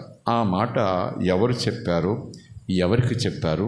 విశ్వాసులకా, అవిశ్వాసులకా, లేదా ఇజ్రాయేలు అంటే మతమునకు సంబంధించి ధర్మశాస్త్రం క్రింద ఉన్నటువంటి ఇజ్రాయేలు యూదులకా, లేదా యేసుక్రీస్తు రక్షకుడు, క్రీస్తులో పురుషుడని లేదు, స్త్రీ అని లేదు, పనివాడని లేదు, పనికత్తని లేదు, ముసలివాడని లేదు, యవనస్తుడు లేదు, క్రీస్తునందు విశ్వాసం ఉంచిన వారందరూ కూడా క్రీస్తు పిల్లలే, క్రీస్తు సంబంధులే. కనుక వారితో ప్రభు మాట్లాడిస్తున్నాడు పౌలు ద్వారా. ఎక్కడున్నారు వాళ్ళు? ఎఫ్ఎస్సి ప్రాంతంలో ఉన్నారు, దేవుని సంఘం. ఆ సంఘంలో ఉన్న వాళ్ళతో మాట్లాడిస్తున్నాడు. కనుక ఎవరు చెప్పారు, ఎవరికి చెప్పారు, ఏ సందర్భంలో చెప్పారు, ఏమి వాళ్ళు చేస్తుండగా చెప్పారు, లేదా వాళ్ళు ఇంకా అలా ఉండకుండా ముందు ఉంటారేమో అన్నట్టుగా కూడా హెచ్చరిక అయి ఉండొచ్చు. ఒకవేళ నేను కోపముతో తీవ్రంగా ఉంటుంటే భక్తి కొనసాగిపోవచ్చు, రక్షణ కొనసాగిపోవచ్చు, దేవుడు నన్ను కొడుకా అని పిలవచ్చు, నేను కూడా ఆయన తండ్రి అని పిలవచ్చు, దేవుడు నన్ను స్వస్థపరచవచ్చు. కానీ ఆత్మీయంగా ఎదిగే విషయంలో, ఫలించే విషయంలో నేను వెనకబడతాను. నా ఆధ్యాత్మిక ఎదుగుదల ఆగిపోతుంది. ఆగిపోతే పోనీ పచ్చగా ఉన్నాను కదా, నాకు అదే 10,000 అని తృప్తి పడొద్దు. దేవుడు అది తృప్తి పడడట. ఫలములు చూడాలని ఆశపడతాడు ఆయన. ఫలముల కోసం వస్తుంటాడు ఆయన. ఆ ఫలముల కోసమే వ్యవసాయం అంతా ఆయన చేయిస్తూ ఉంటాడు. స్తోత్రం కలుగునుగాక. అవును కదా, 1 సంవత్సరం అయిపోయింది, 2వ సంవత్సరం అయిపోయింది, యజమాని వస్తున్నాడు, చూస్తున్నాడు, ఫలములు లేవు. చుట్టూ పచ్చగా ఉంది, బుజ్జిగా ఉంది, విస్తరించుంది.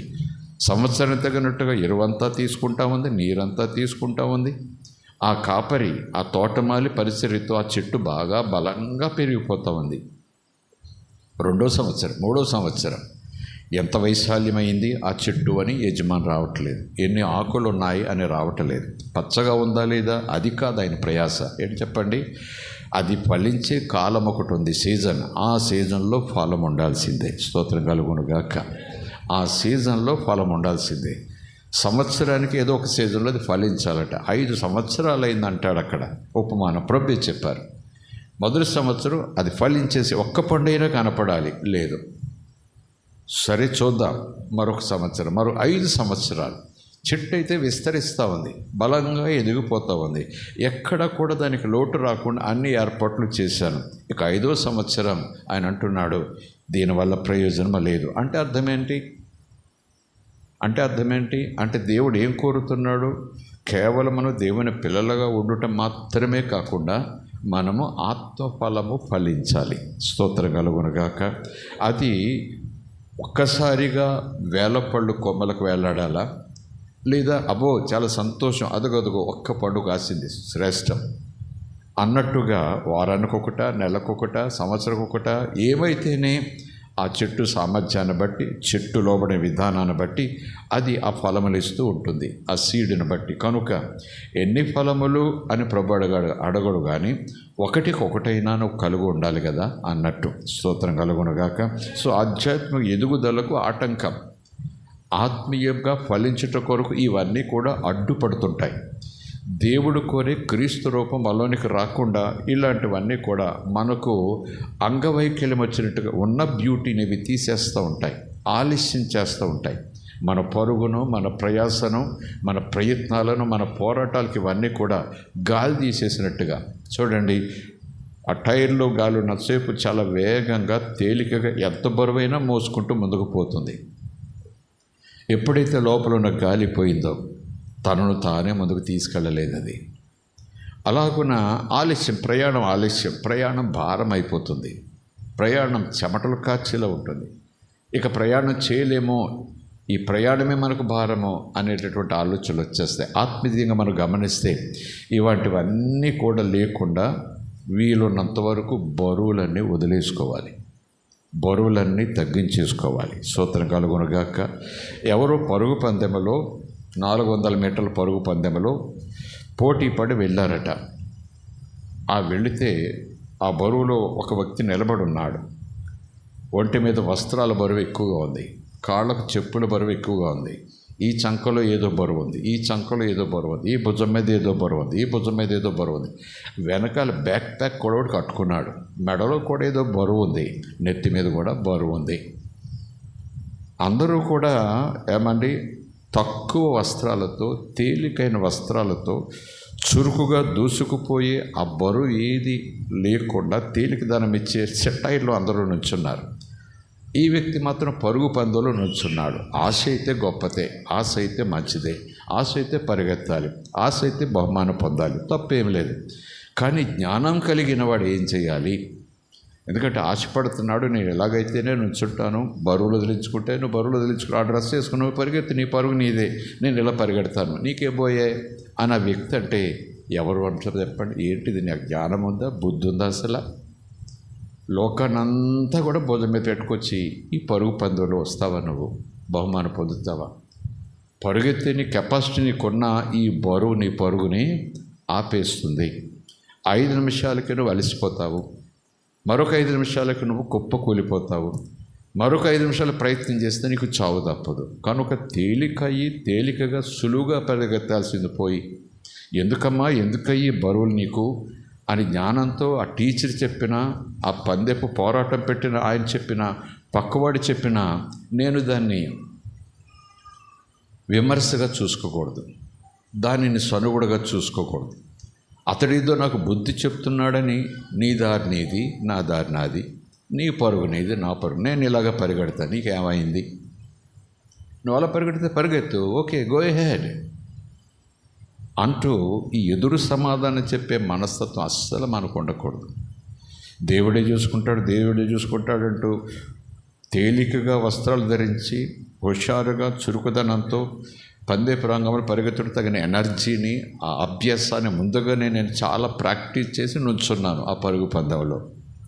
ఒకవేళ ఆ వ్యక్తి దేవుని పిల్లలే అనుకుందా, ఈ వ్యక్తి ఆ బరువులు మోసే వ్యక్తి దేవుని పిల్లలే అనుకుందా, ఇద్దరికి దేవుడు అంటే ఇష్టం, ఇద్దరికి కూడా దేవుని ప్రేమ ఉంది అందుబాటులో. దేవుడే చూసుకుంటాడు, నేను పరిగెడతాను ఇతడు అనుకుంటున్నాడు. దేవా నాకు బహుమానం పొందే వేగం ఇయ్యా అని ఈయన అనుకుంటున్నాడు. అతను కూడా దేవా నీ చిత్తం జరిగించు, నాకు బహుమానం ఇప్పించు, ఇదిగో పరిగెత్తడానికి వచ్చాను సహాయం చేయవయ్యా అని ఈయన ప్రార్థిస్తున్నాడు. మనము విజువల్గా ఒక ప్రేక్షకులుగా అంశాన్ని చూస్తే, ఆత్మీయంగానే చూస్తే ఏది బుద్ధిహీనత, ఏది సరైన ప్రార్థన, ఏది సరైన ప్రార్థన కాదు, ఏది దేవునికి అంగీకారమైన ప్రార్థన, ఏది దేవునిని శోధించే ప్రార్థన అర్థం చేసుకోండి. ప్రార్థనలో రకాలు ఉంటాయి. బరువులేమి వదిలించుకోవద్దు, బరువులేమి పెట్టుకోవద్దు, ఇలా ఇలా ఇలా ఇలా నడవండి ముందుకి. అప్పుడు నేను ప్రభా సహాయం చెయ్యి, ప్రభా చురుకుదనం ఇవ్వు, ప్రభా గురి ఎదుకు చేరే మార్గం చెప్పు, ఆ బహుమానం నాకు కావాలయ్యా, నేను పరిగెత్తలేకపోతే ఆత్మచేత నన్ను కొనిపోవయ్యా వేగంగా అని ప్రార్థన బరువులు వదిలించుకొని ఆ సిస్టంలో ఎలా ఉంటే ఎలా పరిగెత్తేవాడు ఎలా వదిలించుకుని ఉంటాడో అలా వదిలించుకుని ఉంటే అది దేవుని శోధించే ప్రార్థన కాదు. దేవుని శోధించే ప్రార్థన బరువులన్నీ నెత్తి మీద పెట్టుకుంటా, భుజం మీద పెట్టుకుంటా, చంకలో పెట్టుకుంటా, బ్యాక్ ప్యాకులు ఎన్నో పెట్టుకుంటా, మొలక ఎన్నో పెట్టుకుంటా, పందెపు రంగంలో ఉంటా. ఆయన నాకు దేవుడు, ఈయనకి నాకు దేవుడు, ఆయన ప్రేమిస్తున్నాడు, నన్ను దేవుడు ప్రేమిస్తున్నాడు, ఆయన ప్రార్థన చేస్తాడు, నేను కూడా ప్రార్థన చేస్తాను, ఆయన క్రైస్తవుడు, నేను క్రైస్తవుడిని. కానీ అక్కడ ఆ విధానం, ఆ దృశ్యం, ఆ సన్నివేశం చూస్తే ఇద్దరు అలాగే ప్రార్థన చేస్తారు. పైకి చేయకపోయినా, మైక్లో చేయకపోయినా, ఇంట్లో రాత్రి అంతా ప్రార్థన చేసుకుని వీడో వచ్చాడు, నాకు తోడై ఉంటానన్నావయ్యా అన్నాడు వాడు, నాకు తోడై ఉంటానన్నావయ్యా అన్నాడు వీడు. అన్నీ కూడా డిట్టో ప్రార్థనలు, అన్నీ కూడా వాగ్దానాలే, అన్నీ కూడా ఆత్మ సంబంధమే, అన్నీ కూడా దేవుడు సహాయం చేస్తాడని వాగ్దానాలు ఉన్నవే. కానీ అక్కడ పొజిషన్ చూస్తే మనం తప్పక ఇతడు ఉండవలసిన రీతిలో తానుంటూ దేవుని సహాయం కోరుకుంటున్నాడు. దేవుడు ఇలా ఉండాలి నువ్వు అని చెప్పినా సరే అలా ఉండవలసిన రీతిలో ఉండకుండా ఇతడు దేవుని సహాయం కోరుకుంటున్నాడు. దేవుని వాగ్దానం కావాలి అంటున్నాడు. ఇతడు కూడా దేవుని వాగ్దానం కావాలి. ఇతడేమో పందెపు రంగంలో ఉన్నవాడు, ఈ బరువులన్నీ వదిలించుకుంటాడు, వదిలించుకో బాబు అన్నాడు దేవుడు ట్రైనర్గా. నాకు కూడా ఇక్కడ చెప్పాడు అవి వదిలించుకోను, కానీ నేను వస్తానన్నావు, కూడా ఉంటానన్నావు, ఎత్తుకుంటానన్నావు, బహుమానిస్తానన్నావు, గురి ఎదుకు చేరుస్తానన్నావు, అలసిపోకుండా చూస్తానన్నావు అంటూ ఈయన పాట పాడతాడు, ఆయన పాట పాడతాడు, ఈయన ప్రార్థన చేస్తాడు, ఆయన ప్రార్థన చేస్తాడు. మనం లోకరీతిగా ఆలోచన చేస్తే ఏది సమంజసం, ఏది న్యాయబద్ధం, ఏది దేవునిని మెప్పించే ప్రార్థన, ఏది దేవునికి నొప్పి కలిగించే ప్రార్థన. కనుక సంఘములో మనం ముందుకు సాగుచుండగా ఇలాంటి విషయాలు చాలా జాగ్రత్తగా ఉండాలి.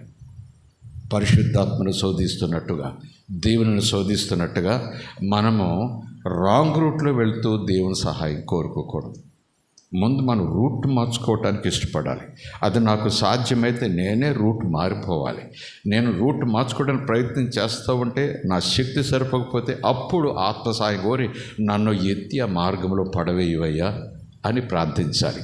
అలా కాకుండా నేను మొండిగా ఇలాగే బరువులు కలిగి ముందెళ్తాను, పరిగెత్తించు, బలమివ్వు అని అంటే ఎంతవరకు అది సబువు, ఎంతవరకు సమాజం? ఒకవేళ ఇతడు నెగ్గకపోతే, 10 నిమిషాల్లోనే కొప్పుకూలిపోతే, మరొక 20 నిమిషాల్లోనే సురదప్పిపోతే, మరొక 10 నిమిషాల్లోనే అంబులెన్స్ వచ్చి అతను మోసుకుపోతే దేవుడు కాపాడలేదనాలా? దేవుడు ప్రార్థన వెళ్ళలేదనాలా? దేవుడు తప్పు చేశాడనాలా? దేవుడు ఎత్తుకోలేదనాలా? దేవుడు అన్యాయం చేశాడనాలా? చెప్పండి. మళ్ళీ మన మాట ఆలోచన చేస్తే నో, మనమైనా చెప్తాం, ఇదేం పనండి, ఇలాగ ఎవరు చేస్తారండి? దేవుడు ఇలా ట్రైనింగ్ తీసుకోమన్నాడు, ఇలా పరిగెత్తి అభ్యాసం ముందే చేయమన్నాడు, అలా ఉండమన్నాడు. అలా ఉన్న తర్వాత ఒకవేళ ఆ రోజు వాతావరణాన్ని బట్టో మరి దేనిని బట్టో తను ఊహించిన రీతిలో అపాయం వచ్చి పడింది ఆ వ్యక్తికి, దేవానికి కేకేశాడు, హుషారు వచ్చింది, పరిగెత్తాడు. స్తోత్రం కలుగును గాక. దేవునామానికి స్తోత్రం. అది సముచితం, అది న్యాయబద్ధం, అది ఎవరైనా సబు అంటారు. కానీ వదిలించుకోకుండా ఇంకా ఎక్కువ బరువులు పెట్టుకుంటూ దేవుడు నాకు తోడున్నాడని ఇంకా బరువులు పెట్టుకుంటూ, దేవుడు నాకు తోడున్నాడు ఇంకా బరువులు పెట్టుకుంటూ, దేవుడు నాకు తోడున్నాడు గురి ఎత్తుకు తీసుకెళ్తానంటున్నాడు, ఏం పర్వాలేదు అబ్బాయి అన్నాడు, ఇంకా బరువులు పెట్టేసుకుంటూ, ఇదేం పద్ధతి? అందుకే పేతురన్నా, ఎదుగు ఎఫ్సీలకు రాసిన పత్రికలు పౌలన్నా, మానవలసినవి మానాలి, విడిచిపెట్టవలసినవి విడిచిపెట్టాలి, ప్రభుతో నడవాలి. స్తోత్రం కలుగును గాక. దేవుని మనకి స్తోత్రం. అందులో ఇంక మళ్ళీ వేరే ఎగ్జంప్షన్ లేదు, ఎక్స్క్యూజ్ లేదు. పాస్టర్ గారు అబ్బాయి కాబట్టి ఇది వర్తించదు, పాస్టర్ గారు తమ్ముడు గారు అబ్బాయి కాబట్టి ఇది ఆయనకు అనవసరం, ఈయన పలానా వారి పార్టీ కాబట్టి ఇది ఆయనకు చల్లదు. ప్రభు అంటాడు, నో ఎక్స్క్యూజ్. నా కొడుకైనా నా కూతురైనా నేనైనా మాట తప్పను. స్తోత్రం కలుగును గాక. దేవుని మనకి స్తోత్రం. సో ఈరోజు ఈ మాట ఇలా చెబుతుండగా నా ప్రార్థనలో, నా ఆధ్యాత్మిక నడవడికలో ఏవో లోపాలు మాకు కనబడకపోతున్నాయి కదా. నేను అలాగున వదిలివేయకుండా ఇంకా బరువులు తెచ్చుకుంటూ, దేవుడు నీకు ఇది మంచిది కాదనేవి చెప్పేవి బ్యాక్ ప్యాక్లో పెట్టుకుంటూ, ఇంకా సంపాదించుకోవాలనుకుంటూ, ఏంటో అది నాకు తెలియదు. కానీ పరిగెత్తాలి, బలమివ్వు, ముందుకెళ్ళాలి, బలమివ్వు, నాకు మార్గం సరళం చేయి, బలమివ్వు. ప్రభు అంటాడు, ఇది ఆత్మజ్ఞానంతో చేసే ప్రార్థన కాదు, దేవుని చిత్తానుసారంగా చేసే ప్రార్థన కాదు, దేవునిని పరీక్షించి దేవునిని శోధించే ప్రార్థన. ప్రభు శోధించబడుతున్నాడు అపవాది చేత. అప్పుడు ప్రభు అన్నమాట, దేవునిని ఎవ్వరు కూడా శోధించకూడదు. స్తోత్రం కలుగును గాక. సరే, ఇక్కడ ఆగిపోవద్దు. దొంగలించేవాడికి మీదట దొంగలించక అక్కరగలవానికి పంచిపెట్టే వీలుగా తన స్వశక్తితో సంపాదించాలి. ఇక్కడ దోచుకున్న వాడికి పంచటం గొప్పేం కాదు. దొంగలించకూడదు అంటే ధర్మాన్ని తప్పి ఏది కూడా తీసుకోకూడదు. అది ఇతరులకు పంచి ఏదో దానం చేస్తున్నట్టు అనుకోకూడదు. ఒకవేళ ఏదైనా ఇస్తే మటుకు ఏమట సంపాదించేవ్వాలి. దొంగలక అక్కరగలవానికి పంచిపెట్టుటకు వీలు కలుగు నిమిత్తము ఏం చేయాలట? తన చేతులతో మంచి పని చేయొచ్చు. వివరం చూడండి. తన చేతులతో, పక్కోళ్ళ చేతులు. వీడు సంపాదించేది నేను ఖర్చు పెడతా, అదేం గొప్ప కాదు. ఇది సహజం, ఇది సమంజసం. ప్రభు చెప్తున్నమాట, తన చేతులతో మంచి పని చేయొచ్చు కష్టపడవలెను. ఈ మాట నచ్చిన వారి స్తోత్రం చెబుదాం. నిజంగా నచ్చిన వారి స్తోత్రం చెబుదాం. నిజంగా నచ్చిన వారు చప్పడగొడుతూ స్తోత్రం చెబుదాం.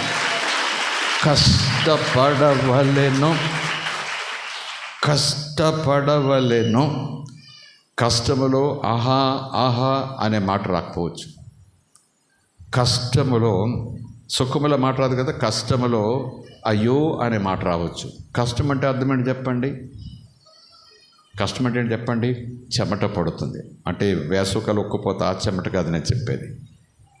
వెన్ వీఆర్ లేబర్ అంటే శక్తికి మించి మన పని చేస్తున్నప్పుడు మనలో ఉన్న మెటబాలిజం ఆ చేంజెస్ వల్ల ఆ మలినం చెమట రూపంలో పోయినా ఆ చెమట పట్టి అంటే శ్రమ పడేవాడు శ్రామికుడు.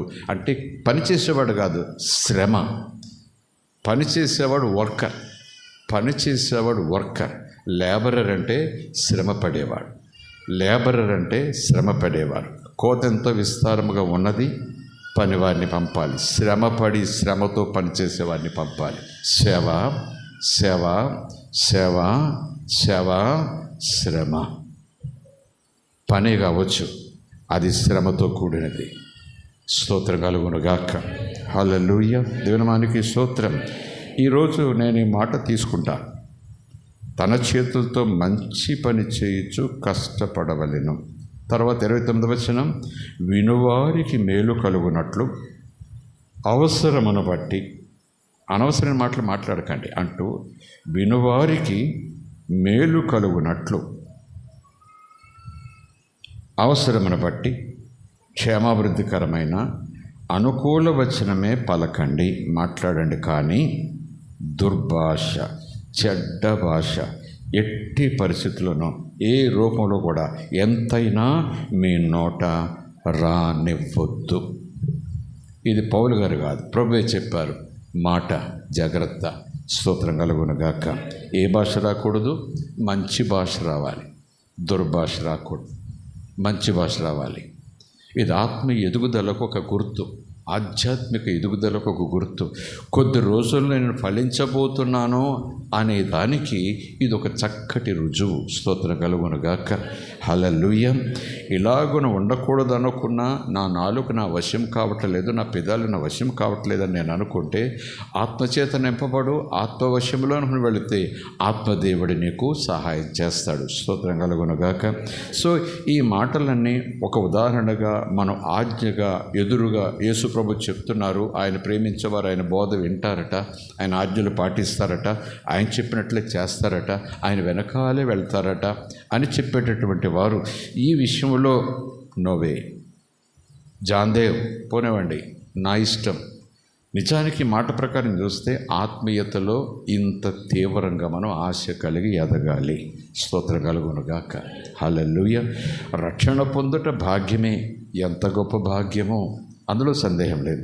దేవుని పిల్లల కూడా ఎంత భాగ్యమో, దేవుని చేత కొడుక కూతురాని పిలిపించుకోవటం ఎంత భాగ్యమో, దూతలు కూడా మన పాదములకు రాయి తగలకుండా ఎత్తుపట్టుకున్నట్టు దేవుని చేత ఆజ్ఞాపించబడగా ఆ దూతలే మనకు పనివారిగా మన ప్రక్కన కాపలాదారులుగా ఉండటం ఎంత భాగ్యమో.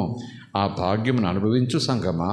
ఆ భాగ్యాన్ని బట్టి నేను ఎంత భాగ్యవంతుడను, థ్యాంక్ యూ జీసస్ అని చెప్పు సంగమా. అదే సమయంలో ఆ భాగ్యముకు ఉచితంగానిచ్చిన దేవుని పేరును నిలబడుతూ ఇలాగ బ్రతుకు సంగమా అంటాడు పరిశుద్ధాత్ముడు. స్తోత్రం కలుగునుగాక. హల్లెలూయా. ఎక్కడో మాటలోనో పద్యంలోనో లేదా ఒక సామెతలోనో పెద్దలు చెప్పినది గుర్తుకొస్తూ ఉంది. కనకపు సింహాసనమున చెప్పాలి, ఫిల్ అప్ ద బ్లాంక్స్. కనకపు సింహాసనమున కూర్చుండ తగునా అంటే అర్థం ఏంటి? విలువ ఏం తెలుస్తుంది అనుకో. గోనపట్ట మీద ఎలా కూర్చుంటుందో, అక్కడ ఎలా కూర్చుంటుందో, ఏం చేస్తుందో. సింహాసనం, నువ్వు బంగారు సింహాసనం ఇస్తే దానికి ఏముంది? అది కుక్క బుద్ధి.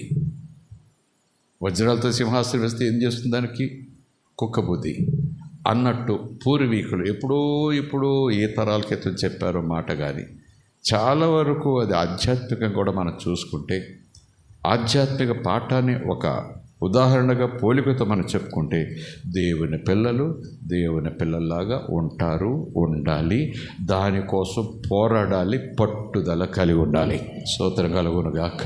హల్లెలూయా. కొన్ని సులువుగా వస్తాయి, కొన్ని సులువుగా సాధ్యమవుతాయి. ఇక్కడ తీసి అక్కడ పెట్టినంత సులువు కొన్ని విషయాలు, కొన్ని ఇక్కడ తీసి అక్కడ పెట్టినంత సులువు ఉండదు. కాస్త ప్రయాసపడాలి, కాస్త శ్రమపడాలి. మరికొన్ని పోరాడి పట్టుదలతో పట్టు వదిలిపెట్టుకుని అలా పట్టు బిగించి ఇంకొక పట్టేసి మళ్ళా పట్టేస్తే అప్పుడు వస్తాయి కొన్ని శ్రేష్టమైన లక్షణాలు. అది పరిశుద్ధాత్మని సహాయంతోనే పైకి వెళ్తాం. నిజానికి పట్టు నాదే కావచ్చు, పట్టుకునే వ్యక్తి నేనే కావచ్చు. నేను పట్టుకొని పైకి ఎగబాగుటకు నాకు ఆధారమేంటి? వాక్యం. నాకు ఆధారమేంటి? దేవుని ప్రేమ. ఆధారమేంటి? దేవుని కృప. ఆధారమేంటి? పరిశుద్ధాత్మ. స్తోత్రం కలుగునుగాక. పట్టుకోవడానికి ఏమీ లేనప్పుడు నా గుప్పిలు ఎంత బలమైంది అయితే ఏం లాభం? ఎంత కండలు తిరిగిన గుప్పలైతే ఏం లాభం? ఒక పట్టుకుంటానంటే పట్టుకోవడానికి ఏదో ఆధారం ఉండాలి కదా. ఈ పట్టుని బిగించి ఇది పట్టుకుంటున్నాను కదా నేను వదిలిస్తే కుదరదు. లేదు, పట్టు బిగించి ఈ పట్టు దొరికే వరకు 2 పట్లు ఉండాలి. అదే కదా బలంగా పైకి ఎదగటం. నేనంటాను, సంఘం ఆత్మీయతలో చిన్న పిల్లల్లాగా చేయి పట్టుకుని అలాగున ఎదగాలి. కొన్ని పొందటానికి పోరాడాలి, కొన్ని వదిలించుకోవటానికి పోరాడాలి, కొన్ని సంపాదించుకోవటానికి పోరాడాలి, కొన్ని ఉన్న వాటిని చంపివేసుకోవటానికి ఉపవాస ప్రార్థనలతో పోరాడాలి. స్తోత్రం కలుగునుగాక. ఇటువంటివి పోవాలంటే మామూలు ప్రార్థనలు కుదరదు. ఇటువంటివి పోవాలి. అక్కడ దెయ్యాన్ని గురించి మాట్లాడాడు అనుకోండి, అలాంటి దెయ్యపు శక్తిగా నన్ను పట్టుకుని ఏదో పీడిస్తూ ఉంది. అది దెయ్యమో దెయ్యం ద్వారా వచ్చిందో అలా ఉంచండి దాన్ని. కానీ నిజానికి అదేదో మొండి దెయ్యం మాదిరిగా ఈ వ్యసనం, ఈ చీడ, ఈ పీడ, ఈ అసహ్యం ఎందుకు పోదు? ఆ పెద్ద ఆయన వచ్చారు, నా మీద చెయ్యేశారు, ఈ పెద్ద ఆయన వచ్చారు, నా మీద పోతుంటాయి. చిల్లరి అల్లరి పనులన్నీ కూడా కొన్ని ఎదుటివారు ఉపవాస ప్రార్థన ద్వారా పోతుంటాయి. కొన్ని బాధపడేవాడు ఉపవాసం ఉండి ప్రార్థన చేస్తే పోతుంటాయి. స్తోత్రం కలుగునుగాక. అపొస్తలుడైన పౌలు చాలామందికి ప్రభు యొక్క ఆత్మశక్తితో విడుదల ఇస్తున్నాడు. ఇవి నా వల్ల జరగట్లేదు, ప్రభు వల్లే జరుగుతున్నాయని చాలా సందర్భాల్లో చెప్పాడు. ఈ అభిషేకం నాది కాదు, ఈ శక్తి నాది కాదు, నన్ను నడిపించే యేసయ్య అన్ననే అన్నాడు. ఆయన నీడ, ఆయన రుమాలు, ఆయన చేయి తాకిడి ఏదైతేనే దెయ్యాలు పోతున్నాయి, రోగులు బాగవుతున్నారు, చావు దగ్గరైన వాళ్ళు, చచ్చిపోయిన వాళ్ళు కూడా తిరిగి లేస్తున్నారు. ఎంత శక్తి! ఒకవేళ పౌలు మరొక వ్యక్తి ఆ వీధులోంచి పోతుంటే సోది దెయ్యంతో వ్యాపారం చేస్తున్నారు కొంతమంది. ఆ సోది చెప్పించుకోవటానికి చాలామంది వస్తున్నారు. డబ్బులు పే చేసి సోది చెప్పించుకుని వెళ్ళిపోతున్నారు. ఆ సోది చెప్పే దెయ్యం ఈ పౌలు, ఈ భక్తుడు వెళ్తుండగా సోది చెప్పటం మానేసి, ఇదిగో వీళ్ళు దేవుని నిజమైన భక్తులు, జీవముగల దేవునిని నిజమైన భక్తులు అని అది చెప్పటం, ఆ వ్యక్తిలో ఉన్న ఆ శక్తి చెప్పటం ప్రారంభించింది. అంతేకాదు, వీరి వైపు వెళ్ళండి, వీరు చెప్పిన మాట వినండి అని కూడా డైరెక్ట్ చేస్తూ ఉన్నది ఆ వ్యక్తి. నేను ఎందుకు ఆ మాటలు అంటున్నా అంటే, వివరాలు అక్కడ లేకపోయినా వాళ్ళు గమనించారు. ఈమె ద్వారా, ఈమెలో ఉన్న ఆ సోది దెయ్యం ద్వారా మనం వ్యాపారం చేస్తున్నాం. జేబులో ఏముంది, ఇంట్లో ఏముంది, నువ్వు ఎందుకు వచ్చావో నాకు తెలుసు, నువ్వు ఎలా చేస్తే నీకు బాగవుతుంది అని చెబుతూ ఉంటే వాళ్ళు బిల్లు పే చేసి వెళ్ళిపోతున్నారు, చెప్పించుకుని పోతున్నారు. ఇప్పుడు అందరూ కూడా ఈ దెయ్యం చెప్తా ఉంది, లేదు ఈవిడ చెప్తా ఉంది, ఈ వ్యక్తి నా దగ్గర ఏమీ లేదు, ఆయన దగ్గర ఉంది, వాళ్ళ దగ్గర ఉంది, వాళ్ళు జీవము కలిగిన దేవుని పిల్లలు, వాళ్ళు చెప్పిన మాట వినట్టుంటే వీరి దగ్గరికి ఏమొస్తారు? ఆదాయం ఆగిపోయింది, ఎవరు రావటం మానేస్తారు. వెంటనే వాళ్ళ కోపం వచ్చింది. అదే కదా జరిగింది. వాళ్ళ వ్యాపారము పోతుందని చెప్పేసి పౌలు శీలల మీద పడటానికి ప్రయత్నం చేశారు. స్తోత్రం కలుగునుగాక. దేవునామానికి స్తోత్రం. అలాంటి పౌలు వెళుతుంటేనే దెయ్యాలు కేకలేసేవి, వెళుతుంటే నమో దేవుడు వస్తున్నాడు అని కేకలేసేసేవి. నా మాట కాదు, మాకేం శక్తి లేదు, ఆయన వెనకాల వెళ్ళండి అని కేకలే చెప్పి, అంత శక్తి కలిగిన, అంత అభిషేకం కలిగిన, అంత బలం కలిగిన పౌలు ఒక చోట అంటాడు. ఎందుకంటే ఆధ్యాత్మిక ఆత్మీయ జీవితం ఒక పోరాటం, ఒక పట్టుదల, ఒక పెనుగులాడ, ఒక ప్రయత్నం. అది మామూలు విశ్వాసంతో రక్షణలోకి వచ్చినా ఆ విశ్వాసంలో ఎదిగే విషయంలో చాలా ప్రయాసపడాలి. రక్షింపబడుట సులువే, కానీ ఆ రక్షకుని చేతుల్లో ఆయన మహిమపరిచేలాగుని జీవించుట శరీరం ఒక పట్టాన అవును అనదు. అందుకే పౌలు ఏ మాట అంటాడు అక్కడ, ఇంత శక్తి కలుగుంది, ఇంత అభిషేకం కలుగుంది. ఇక పౌలు ఇలాంటి వాడు చెప్పడానికి నేను వివరించాల్సిన పని లేదు. కానీ ఒక చోట పౌలు ఇలాగున అయ్యో అని ఉత్తరం రాస్తున్నాడు. ఉత్తరంలో అని ఆ పారాగ్రాఫ్ రాశాడు. అయ్యో, బోధించుచున్న నేను ఎక్కడ భ్రష్టుడైపోతానో అని నాకు భయమేస్తూ ఉందంటున్నాడు. అంత శక్తి కలిగి, అంత అభిషేకం కలిగి, దెయ్యాలను గడగలాడిస్తూ, చచ్చిపోయిన వారు లేపుతూ, క్రీస్తు నన్ను పంపాడు, ఆయన అధికారం నా మీద ఉంది, నాలో ఏం తక్కువ కాదు, నాలో ఉన్నవాడు గొప్పవాడు అంటూ గొప్ప కార్యములు చేసి చూసి సంఘాలను కట్టుకుంటూ ఆత్మలు రక్షించుకుంటూ పోయిన వ్యక్తి అప్పుడప్పుడు ఆ సందర్భాల్లో ఇలాగున వేదన పడ్డాడు, ఇలాగున ఆక్రందన చేశాడు. ఒక్కొక్కసారి తన ప్రార్థన గదిలో కాదు, సంఘం ముందు ఉత్తరం ద్వారా చెప్పుకున్నాడు, నేను ఎక్కడ భ్రష్టుడైపోతానో నాకు భయమేస్తూ ఉంది,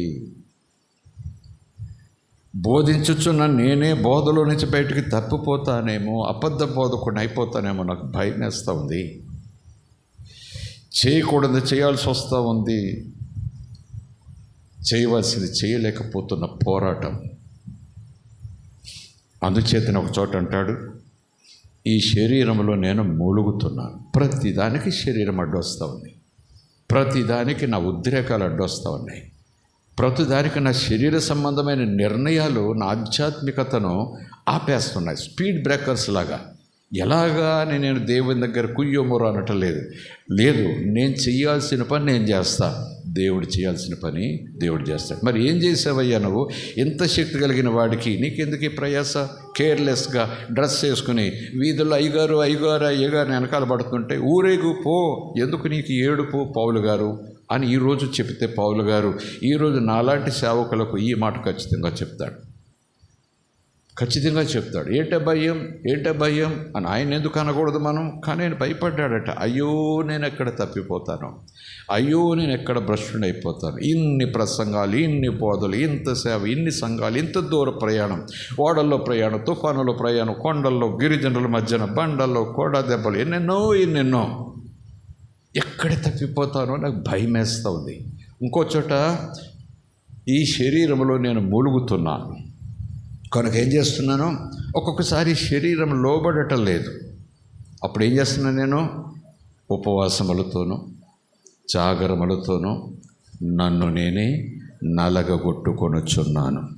దేవుడు నలగగొట్టే డిసిప్లిన్లోకి వచ్చే ముందే నన్ను నేను నలగగొట్టుకుంటున్నాను. స్తోత్రం కలుగునుగాక. హల్లెలూయా. విరిగి నలిగిన హృదయము, ప్రార్థన, యథార్థత దేవుడు ఎంతగా ఆనందిస్తాడో, అలాగే శరీరం మన మాట వినకపోతే దేవుడా చూసుకో అని ఎలవేసుకుంటూ వీధుల్లో పోవటం కాదు. ఆయనే చూసుకుంటాడు. ఎన్ని అడిగినా, ఏది జరిగినా, ఏది చేసినా ఒక పాట పాడేసుకుని చిన్న ప్రార్థన చేసేసుకుని, అయ్యగారి చేత చిన్న ప్రార్థన చేసేసుకుని వీధుల్లో షికారు పుడితే కాదు. అభిషేకం కలిగిన పౌలు, అపొస్తలుడిగా పిలువబడిన పౌలు, మధ్యాకాశంలో ప్రభు చేత పిలువబడిన పౌలు, ఆ తర్వాత ఆయన ద్వారా ఎన్ని కార్యాలు, ఎన్ని సంఘాలు, ఎన్ని వందల వేల ఆత్మలు, ఇంత సేవ చేస్తున్న పౌలుకు భయం ఉందట. పౌలు ఏదో కొంచెం హడావిడి చేస్తున్నాడు. అయ్యో అని జాగ్రత్త పడుతున్నాడు. సంగమ నా మట్టుకు నేను, మీ మట్టుకు మీరు, మన మట్టుకు మనం ప్రభు రాకడ విషయంలో రక్షణ గురించి కంగారు పడకండి. ఆత్మీయతలో ఎదగాలి, పౌరుషంగా ఎదగాలి, పోరాటంతో ఎదగాలి. ఇది తేలికైన పని కాదు. స్తోత్రం కలుగునుగాక. హల్లెలూయా. సో ఏం చేస్తున్నాడైనా? 3 పూట్ల తింటున్నాను. దీని నుంచి ఎలా బయటపడాలి? ఈ భయం నుంచి 3 పూట్ల తింటున్నా. ఎలా బయటపడాలి? నా కోసం 30 సంఘాలు, నేను కట్టిన సంఘాలు ఉన్నాయి, ప్రార్థన చేయమని శుభ్రంగా పడుకుంటున్నా అనటం లేదు పౌలక్కడ. నా ఆత్మ ద్వారా లేకపోతే నా సేవ ద్వారా లక్షల మంది రక్షించబడ్డారు. అయ్యగారు అంటూ ప్రార్థన చేస్తున్నారు. నేనేం ప్రార్థన చేయక్కర్లా. 3 పూట్ల తింటా, కావలసినంత తింటా. అవును, ఉపవాసం నా సేపు ఉపవాసంలో ఇప్పుడు అయిపోయింది నా పని కాదు. దేవుని సేవకుని పనికి వాక్యం చెప్తుంది. లోకరీతిగా రిటైర్మెంట్ ఉంటుందేమో కానీ దేవుని సేవకునికి రిటైర్మెంట్ లేదు. నేను రిటైర్మెంట్ ప్రకటించుకుంటే ఏమన్నా జరుగుతుందేమో, కానీ ఆయన పిలిచే వరకు, ఊపిరి ఉన్నంత వరకు ఆయన పని చేయుటయే. యేసు ప్రభు 30 సంవత్సరాలు రిటైర్ అవ్వచ్చు అని ధర్మశాస్త్రంలో ఎక్కడ చెప్పలేదు. ఏమో మళ్ళీ వేరే రూట్లోకి వెళ్ళిపోతున్నానేమో. పరిశుద్ధాత్మను మీరు దుఃఖపరచకండి అనే మాట కోసం ఎంత దూరం వెళుతున్నాం. ఎందుకయ్యా పౌలంతా హడావిడి? ఏమో తప్పుడు బోధ చేసి నేను పరిశుద్ధాత్మను దుఃఖపరుస్తానేమో, బోధించి నేను ఆ బోధ నాకు చేసుకోకుండా బోధిస్తూ పరిశీలన మాదిరిగా ఉండిపోతానేమో, ఒక వేషధారిగా ఉండిపోతానేమో. బోధించే ముందు ఆ బోధ ముందు నాకు రావాలి, నాకు కావాలి. ఆ బోధకు తగిన జీవితం నాలో ఉందా లేదా, కనీసం ఆ పోరాటమైన నాలో ఉందా లేదో నేను చూసుకుని ఇక్కడ నిలబడాలి. ఒక కాలేజీలో టీచింగ్ చేయాలంటే డిగ్రీ ఉంటే సరిపోవచ్చు, మరొక చోట ఏదైనా బోధ చేయాలంటే అర్హత ఉండి సరిపోవచ్చు. కానీ దేవుని సేవలో బోధ చేయాలంటే ముందు ఆ బోధ సేవకుడిలో ఉండాలి. స్తోత్రం కలుగునుగాక. ఆ తాత్పర్యంతో ఉండేదే అసలైన నిజమైన సేవ అని కొంతమంది భక్తుల తాత్పర్యం. కానీ ఒక్కొక్కసారి ఈ దేవుని రక్షణ, పరుగు, పోరాటము వెకిలిగా, తేలికగా భావించి అదే సేవ అనుకుంటూ అపార్థపు తాత్పర్యంతో సేవ చేస్తున్న వారికి ఎవరైనా వాక్యం చెప్పచ్చు, ఎవరైనా ఇక్కడ ఉండొచ్చు, ఎవరైనా ఇన్ని రెఫరెన్స్లు ఇస్తే బోధకుడు, ఇన్ని రెఫరెన్స్లు ఇస్తే పెద్ద బోధకుడు, అన్ని రెఫరెన్స్లు ఇస్తే గొప్ప బోధకుడు, ఆ రెఫరెన్స్లు ఇవ్వగలిగితే మహాబోధకుడు అన్నట్టుగా బిరుదులు, డిగ్రీలు ఉంటాయేమో, ఎవడైనా బోధించవచ్చని. ఎవడైనా మాట్లాడవచ్చు. కానీ పౌలులాగా పరిశుద్ధాత్మ చేత మలచబడుతున్నాడు, పరిశుద్ధాత్మ చేత ఒప్పించబడుతున్నాడు. తాను కానీ ఏమైనా ఏడుస్తున్నాడా? సంఘం అది ఎందుకంటే ఆ బలహీనత చెప్పుకోవటం? ఎక్కడ తప్పిపోతాను, అయ్యో నాకు భయమేస్తూ ఉందంటే సంఘంతో అలా చెప్పు, నేను వీరుణ్ణి, నేనంత సూర్యుని, నా దగ్గరికి రండి, ఇంకేమీ లేదు, నా దగ్గర ఉంటే మీరు దేవుని దగ్గర ఉన్నట్టే. ఆ ప్రసంగాలు, సంఘానికి రాసే ఉత్తరాలు చూడండి ఒకసారి. అలాంటివి చెప్పాలా వద్దని తీర్పు తీర్చే పని అది కాదు. అలాంటి సేవకులు ఈ దినాలు ఉన్నారా ఉండలేదా నాకు అనవసరం, మనకు అనవసరం. కానీ అభిషేకించబడిన ఆది అపోస్తలులు ఎంత భయంతో, ఎంత ఆసక్తితో, ఎంత శ్రమతో, ఎంత పట్టుదలతో, ఎంత సమర్పణతో, ఎంత ఉత్సాహంతో, ఎంత త్యాగంతో తమను తాము సరిచేసుకుంటూ సంఘాన్ని సరిచేస్తూ మాదిరి చూపిస్తూ పరిగెత్తిన విధానం. ఇక చెప్పాల్సిన పని లేదు. చెప్తే నాకు నేను చెప్పుకోవాలి, ఇతరుల గురించి నేను చెప్పుకోవడం అనవసరం. ఎందుకంటే ఇతరులను విమర్శించే ముందు ఆ విమర్శకు తగిన రుజువు నాలో కూడా ఉంటే అస్సలు నేను మాట్లాడటానికి వీల్లేదు. ఒక సబ్జెక్ట్ లేక 6 సబ్జెక్ట్స్ ఉన్న ఒక తరగతి నేను పాస్ అవ్వాలంటే నాకు లెక్కలో, సైన్స్లో 100కి 100 వచ్చాయి, మిగిలిన 2 సబ్జెక్టుల్లో 0 వచ్చింది, ఫెయిలేగా. మరొకరికి మిగిలిన సబ్జెక్టులో 100కి 100 వచ్చాయి, లెక్కల్లో 0 వచ్చింది, ఫెయిలేగా. లోకరీతిగా ఆలోచన చేస్తే కనుక నేను శ్రేష్టంగా ఘనంగా ఉన్న సేవలు బాగా చూపించే చాలా ఉండొచ్చు, అది ఇతరులు లేకపోవచ్చు. అంతట్లో నా చేయి కాలర్ మీదకి రాకూడదు.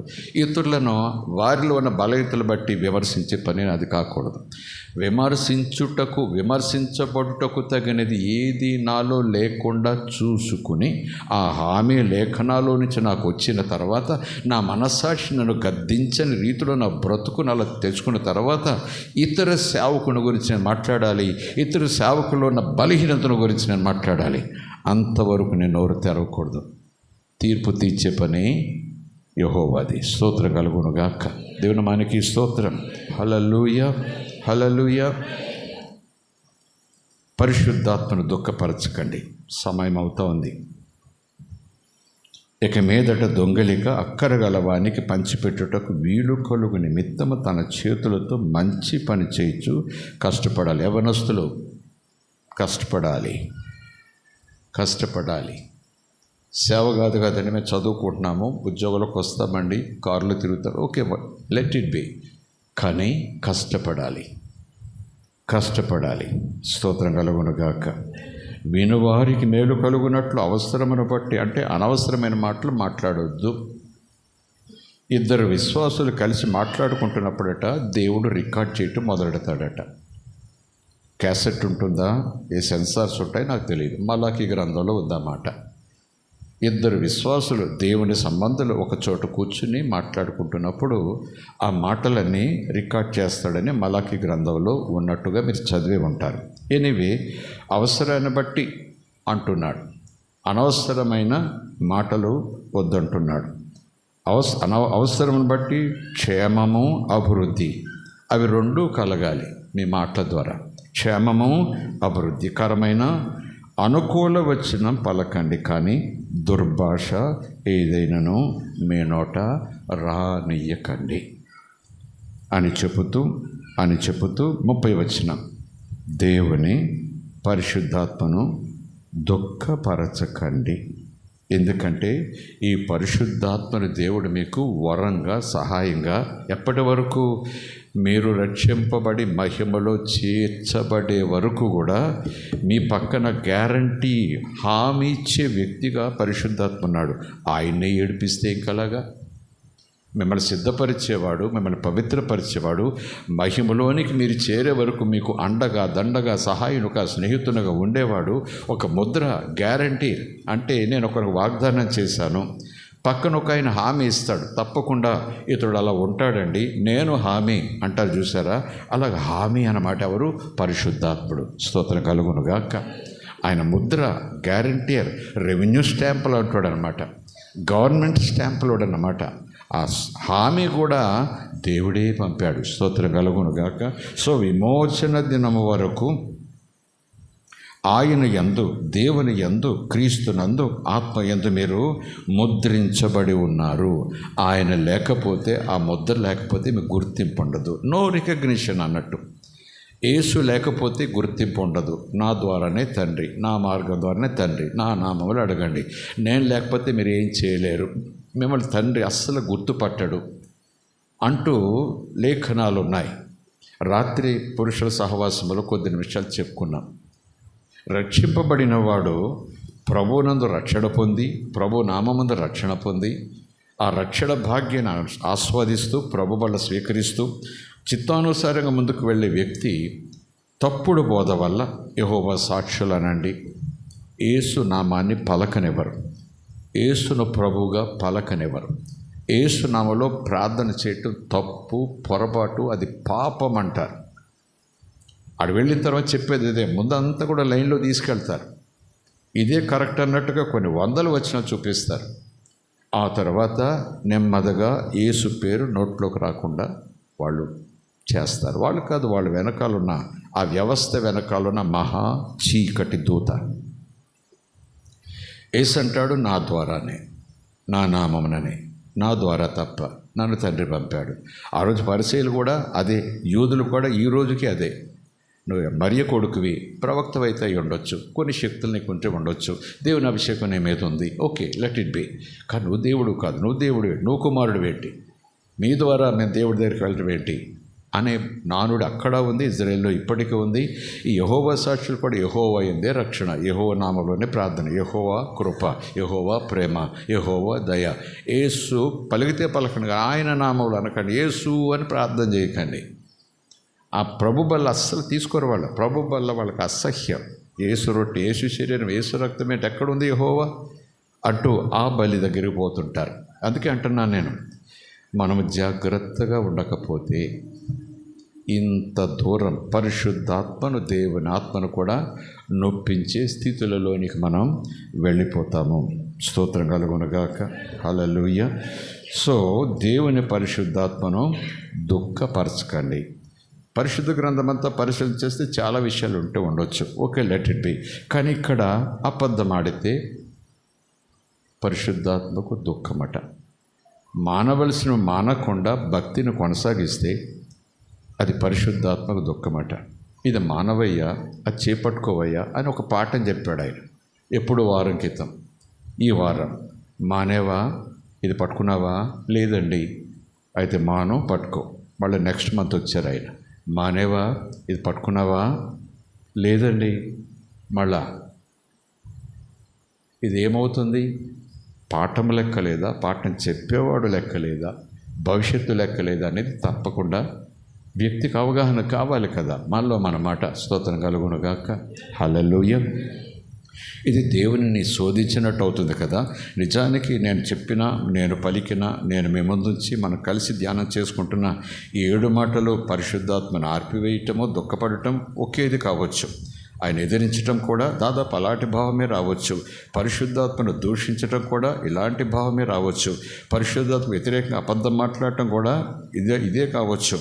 చివరికి దేవుని అవమానపరచడం కూడా ఇదే కావచ్చు. లేదా దేవునిని వెక్కిరించటం. దేవుని వెక్కిరించడం అంటే మామూలు సంగతి కాదు. పాత నిబంధనలో చాలా సందర్భాల్లో మోషే ద్వారా, ప్రవక్తల ద్వారా దేవుడు ఆ మాట చెప్పాడు. ఆ మాటల్లో ఉన్న తాత్పర్యం వచ్చేలా చెప్పాడు. గళితీయులకు రాసిన పత్రికలో ఈ పౌలు గారు అంటారు, దేవుడు వెక్కిరించబడడు. నేను చెడు విత్తుతాను, మంచి కొయ్యాలి. నేను చెడే మాట్లాడతాను, నాకు మంచి పంట రావాలి. నేను చెడు విత్తనాలు విత్తుతాను, నేను మంచి పంట కొయ్యాలి. నేను చెడు మార్గంలో వెళతాను, నాకు మంచి పంట రావాలి అనే భావన విశ్వాసులకు ఉంటే, గలతీ అంటే ఆ ప్రాంతంలో ఉన్న విశ్వాసులతో పరిశుద్ధాత్ముడు పౌలు ద్వారా మాట్లాడిస్తున్నాడు. ఏమని? దేవుడు వెక్కిరించబడడు. న్యాయసూత్రం, నేచర్, స్వభావం ఒకటి పెట్టాడు. ఏమి విత్తుతావో అది నువ్వు కోస్తావు. అది గ్యారంటీ. నేను ప్రభు నమ్ముకున్నాను కనుక నేను వేరే విత్తితే వేరేది వస్తుందంటే తప్పు. నేను చెడు విత్తితే ప్రభువు నమ్ముకున్నా సరే అది మంచి అవ్వదు. నో నో నో నో స్తోత్రం కలుగును గాక. ఎందుకంటే నేను ప్రభువునందు విశ్వాసం ఉంచాను కాబట్టి అంతా నాకు మంచి జరుగుతుంది కాబట్టి లేఖనాలు ఉన్నాయి కాదని ఎవరంటారు? ఎవరు అన్నారు? నేను ప్రభువుని అంగీకరించాను, నేను చేసేదంతా ఆయన ఫలింపజేస్తాడు, నేను చేసేదంతా నూరంతలు చేస్తాడు, నేను చేసేదంతా కూడా సత్ఫలితం వస్తుంది, ఇవన్నీ కూడా మంచిదే. కానీ ఆ ప్రభువే ఆ లేఖనమే చెప్తుంది, నువ్వు మంచి విత్తాలయ్యా అంటుంది. ఈ మంచి విత్తకుండా నేను చేసేదంతా ఫలిస్తుంది, 30 ఫలిస్తుంది, 60 ఫలిస్తుంది అంటూ ఈ వాగ్దానాలు నేను చేత పట్టుకుంటున్నాను. కానీ నేను ఏం విత్తుతున్నాను అన్నది నేను చూసుకుంటున్నానా? నేను ఏం మాట్లాడుతున్నాను అన్నది నేను చూసుకుంటున్నానా? నేను ఎలాంటి విషయాలు ముందుకెళ్తున్నాను, ఎలాగో నా జీవితాన్ని ఇన్వెస్ట్ చేస్తున్నాను అనేది నేను చూస్తున్నానా? ప్రభు గంటల పత్రులు పరిశుద్ధాత్మ అంటాడు, ప్రభువు నమ్ముకున్న వాళ్ళు దొంగతనం చేస్తే శిక్ష ఉండదు, కేసులు ఉండవు. ప్రభు నమ్ముకున్న వాళ్ళు హత్యలు చేస్తే కేసులు ఉండవు. ప్రభు నమ్ముకున్న వారు గవర్నమెంట్ ఆస్తులు పాడు చేస్తే కేసులు ఉండవు. ఎందుకంటే దేవుడు విడిపించాడని చెరసాలలో సంఖ్యలు పోయాయి, అది వచ్చింది ఇది వచ్చింది, అబ్బో పాటలు చాలా దూరం పోతాయి. కానీ పౌలు శీలలు తప్పులు చేస్తే చెరసాల కాదు, అది దేవుని మహింపరిచే సువార్త పనిలో సంఖ్యలు. నేను తప్పులు చేసుకుంటూ పోతాను, తప్పులు చేసినందువల్ల చట్టం కూడా తన పని చేసుకుంటూ పోతుంది. దేవ కాపాడలేదంటే, దేవ చెరసాల్లోకి వెళ్ళంటే, దేవ జడ్జి గారు ఇలా మాట్లాడండి, దేవ పోలీసులు అంటే ఇలా పట్టుకెళ్ళారు, దేవ ఏటు వీధుల్లో నన్ను ఎలా ఊరేగించారు. దేవుడు అన్యాయస్తుడా?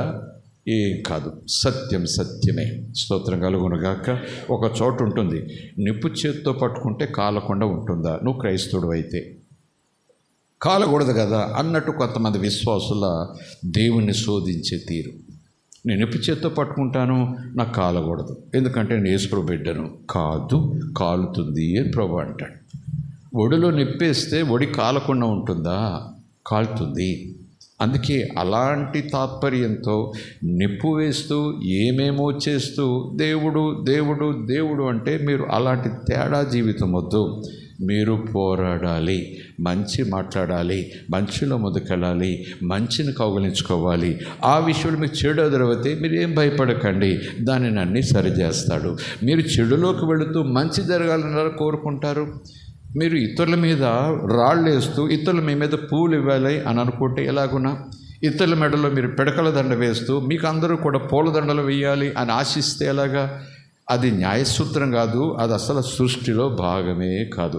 క్రైస్తవుడు అన్నంతట్లో వర్షాలు ఆగిపోవచ్చు, పర్వతాలు కంపించవచ్చు, సముద్రాలు ఎండిపోవచ్చు, అబ్బో ఏదేదో జరగవచ్చు ప్రార్థన ద్వారా. కానీ ప్రభు అంటాడు, నీ నడక, నీ పడక, నీ మాట క్రీస్తు నెరిగిన వానికి తగినట్టుగా ముందుకు వెళ్ళే ప్రయత్నమైనా నువ్వు చెయ్యాలి. స్తోత్రం కలుగునుగాక. నేనేమనుకుంటే అది అయిపోతుంది అంటే ఎంత హుషారు, ఎంత ఆటో, ఎంత పాటో, ఎన్ని చప్పట్లో, వాయిద్యాలు, డ్రమ్స్ పగిలిపోతాయి, అంపలపల్లి కాలిపోతాయి, ఇంకేముంది, ఆహా ఏం ఆరాధనరా బాబు అంట. అంతా అయిపోతుంది. ప్రభు అంటున్నాడు, ఆయన చెప్పినట్లు అడుగులు వేస్తూ వెళ్ళమ్మా, అంతా అయిపోతుంది.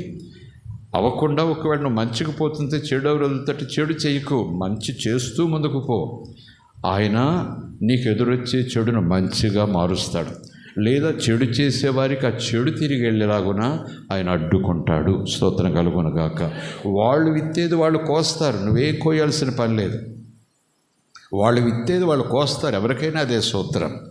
కనుక దాని తీవ్రత, దాని ప్రభావం నీ మీదకి రాకుండా ఆయన కాపాడుతాడు. అంతే తప్ప నేను అడ్డంగా వెళతాను, దేవుడు కాపాడుతాడు, నేను ఏమైనా చేస్తాను, దేవుడు కాపాడుతాడు. ఇది అసలు బైబిల్ సూత్రం కాదు. ఎక్కడ పరిశుద్ధాత్మ మాట చెప్పలేదు, ఎక్కడ యేసుప్రభు బోధ చేయలేదు. ఒక్కొక్కసారి విశ్వాసుల యొక్క తీవ్రత, అవగాహన లోపం, అపార్థం, వాక్యాన్ని సరిగా అర్థం చేసుకునే రీతిని బట్టి వాళ్ళ మాటల తీరు, వాళ్ళ సువార్త చెప్పే తీరు, వాళ్ళ హడావిడి, వాళ్ళ స్పీడు, వాళ్ళ విశ్వాసం చూపించుకునే విధానం చూస్తే చాలా సందర్భాలు దేవుని నామానికి మహిమ రావటానికి బదులు దేవుని నామానికి అవమానం వస్తూ ఉంది. ఎనివే, పరిశుద్ధాత్మను దుఃఖపరచకండి అంటూ అక్కడ అబద్ధం గురించి మాట్లాడతాడు, అనవసరమైన మాటల గురించి మాట్లాడతాడు, కష్టపడి పనిచేయ గురించి మాట్లాడతాడు. స్తోత్రం కలుగునుగాక. ఇంకో చోట మాని ఇలా ఉండాలి, మాని కలిగి ఉండాలి, ఇది వదులుకోవాలి, ఇది పట్టుకోవాలి, ఇది వదులుకోవాలి, దులిపేసుకోవాలి, ఇది పట్టుకోవాలి, గట్టిగా పట్టుకోవాలి. వదిలించుకోవటంలో ఆలస్యం చేయకూడదు, పట్టుకోవటంలో కూడా ఆలస్యం చేయకూడదు. స్తోత్రం కలుగునుగాక. రక్షణ పొందటంలో ఆలస్యం చేయకూడదు, పాపక్షమాపణ పొందకుండా ఆలస్యం చేయకూడదు. ప్రభు బిడ్డలుగా మార్పులు ఆలస్యం చేయకూడదు. ప్రభు ఇచ్చే ఆశీర్వాదాలు కూడా పొందుకోవటానికి ఆలస్యం చేయకూడదు. పరిశుద్ధాత్మను పొందండి, మీకు ఇస్తున్నాను తీసుకోండి అంటే అది తీసుకోకుండా నాకు అనవసరం అన్నట్టుగా మనం ఉండకూడదు. ఇస్తాను, అడుగు, తీసుకో అంటుంటే ఒకసారి అడిగేసి ఇవ్వట్లేదు ఆయన నేనేం చేయను అనేటటువంటి ఒక వెక్కిరింత తాత్పర్యం చాలామంది విశ్వాసంలో ఉంటుంది. ఒకే మాట వాళ్ళకు దొరికేది ఏంటంటే ఆయన ఇవ్వట్లేదు నేనేం చేయను, అడిగా నింపమని నేనేం చేయను అన్నట్టుగా ఒక రకమైన నిరాసక్తత సంఘంలో కనిపిస్తూ ఉంటుంది. అడగకుండానే అన్నీ ఇవ్వటానికి, అడగకుండానే నీకోసం ప్రాణం పెట్టినవాడు నువ్వు అడిగితే ఆత్మనివ్వకుండా ఉంటాడా? నిజముగా ఆసక్తితో ఆత్మను అడిగితే ఇవ్వకుండా ఉంటాడా? సువార్త పేతురు చెప్తుంటే కొన్నేళ్ళింట్లో ఆసక్తితో విని ఆ మాటలు హృదయంలోకి స్వీకరిస్తుండగానే దేవుడు ఆత్మను వాళ్ళ మీద కుమ్మరించేశాడు. సున్నతి లేని జనాంగం, స్తోత్రం కలుగునుగాక.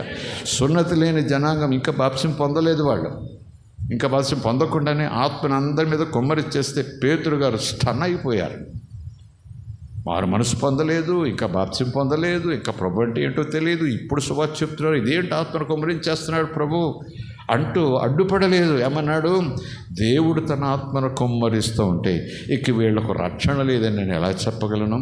మీరు బాప్సం పొందకూడదు అబ్బాయి, మీకు సున్నత లేదని చెప్పడం నేనెవరిని అంటూ వారు కూడా దేవుని పిల్లలని అర్థించారు. ఎందుకు ఆ సన్నివేశం చెప్తున్నానంటే, రక్షణ పొంది ఈరోజు వరకు ఆత్మ వరమో, ఆత్మ అభిషేకమో, ఆత్మ నడిపింపు నేను పొందుకోకుండా, లేదా నేను ఆత్మను పొందానా లేదా అనేది నాకు తెలుస్తుంది. పొందానేమో చూసి చెప్పనాల్సిన పని లేదు. ఆత్మ పొందిన వారికి తెలుస్తుంది ఖచ్చితంగా. ఎందుకంటే ప్రభు చాలా దూరం పోయాడు, ఆత్మ దగ్గర కాదు, ఇంకా దూరం పోయాడు. నా గొర్రెలకు నా స్వరము తెలుసు, అవి గుర్తుపట్టేస్తాయి. ప్రభు నాతో మాట్లాడుతున్నాడంటారా, ఇది ప్రభు మాటేనంటారా, ఇది ప్రభు సర్వేనంటారా అంటూ ఒకళ్ళ దగ్గరికి వెళ్ళాల్సిన పని లేదు. అసలు యేసు ప్రభు దగ్గర కూర్చుంటే చాలు. ఆయన అంటున్నాడు, నువ్వు నా గొర్రెవైతే నా స్వరాన్ని గుర్తుపట్టేస్తావు. నువ్వు నా గొర్రెవని అనుకుంటున్నావు కానీ అందుకే నువ్వు గుర్తుపట్టలేకపోతున్నావు అన్న రీతిలో కూడా మనం ఆలోచించాలి.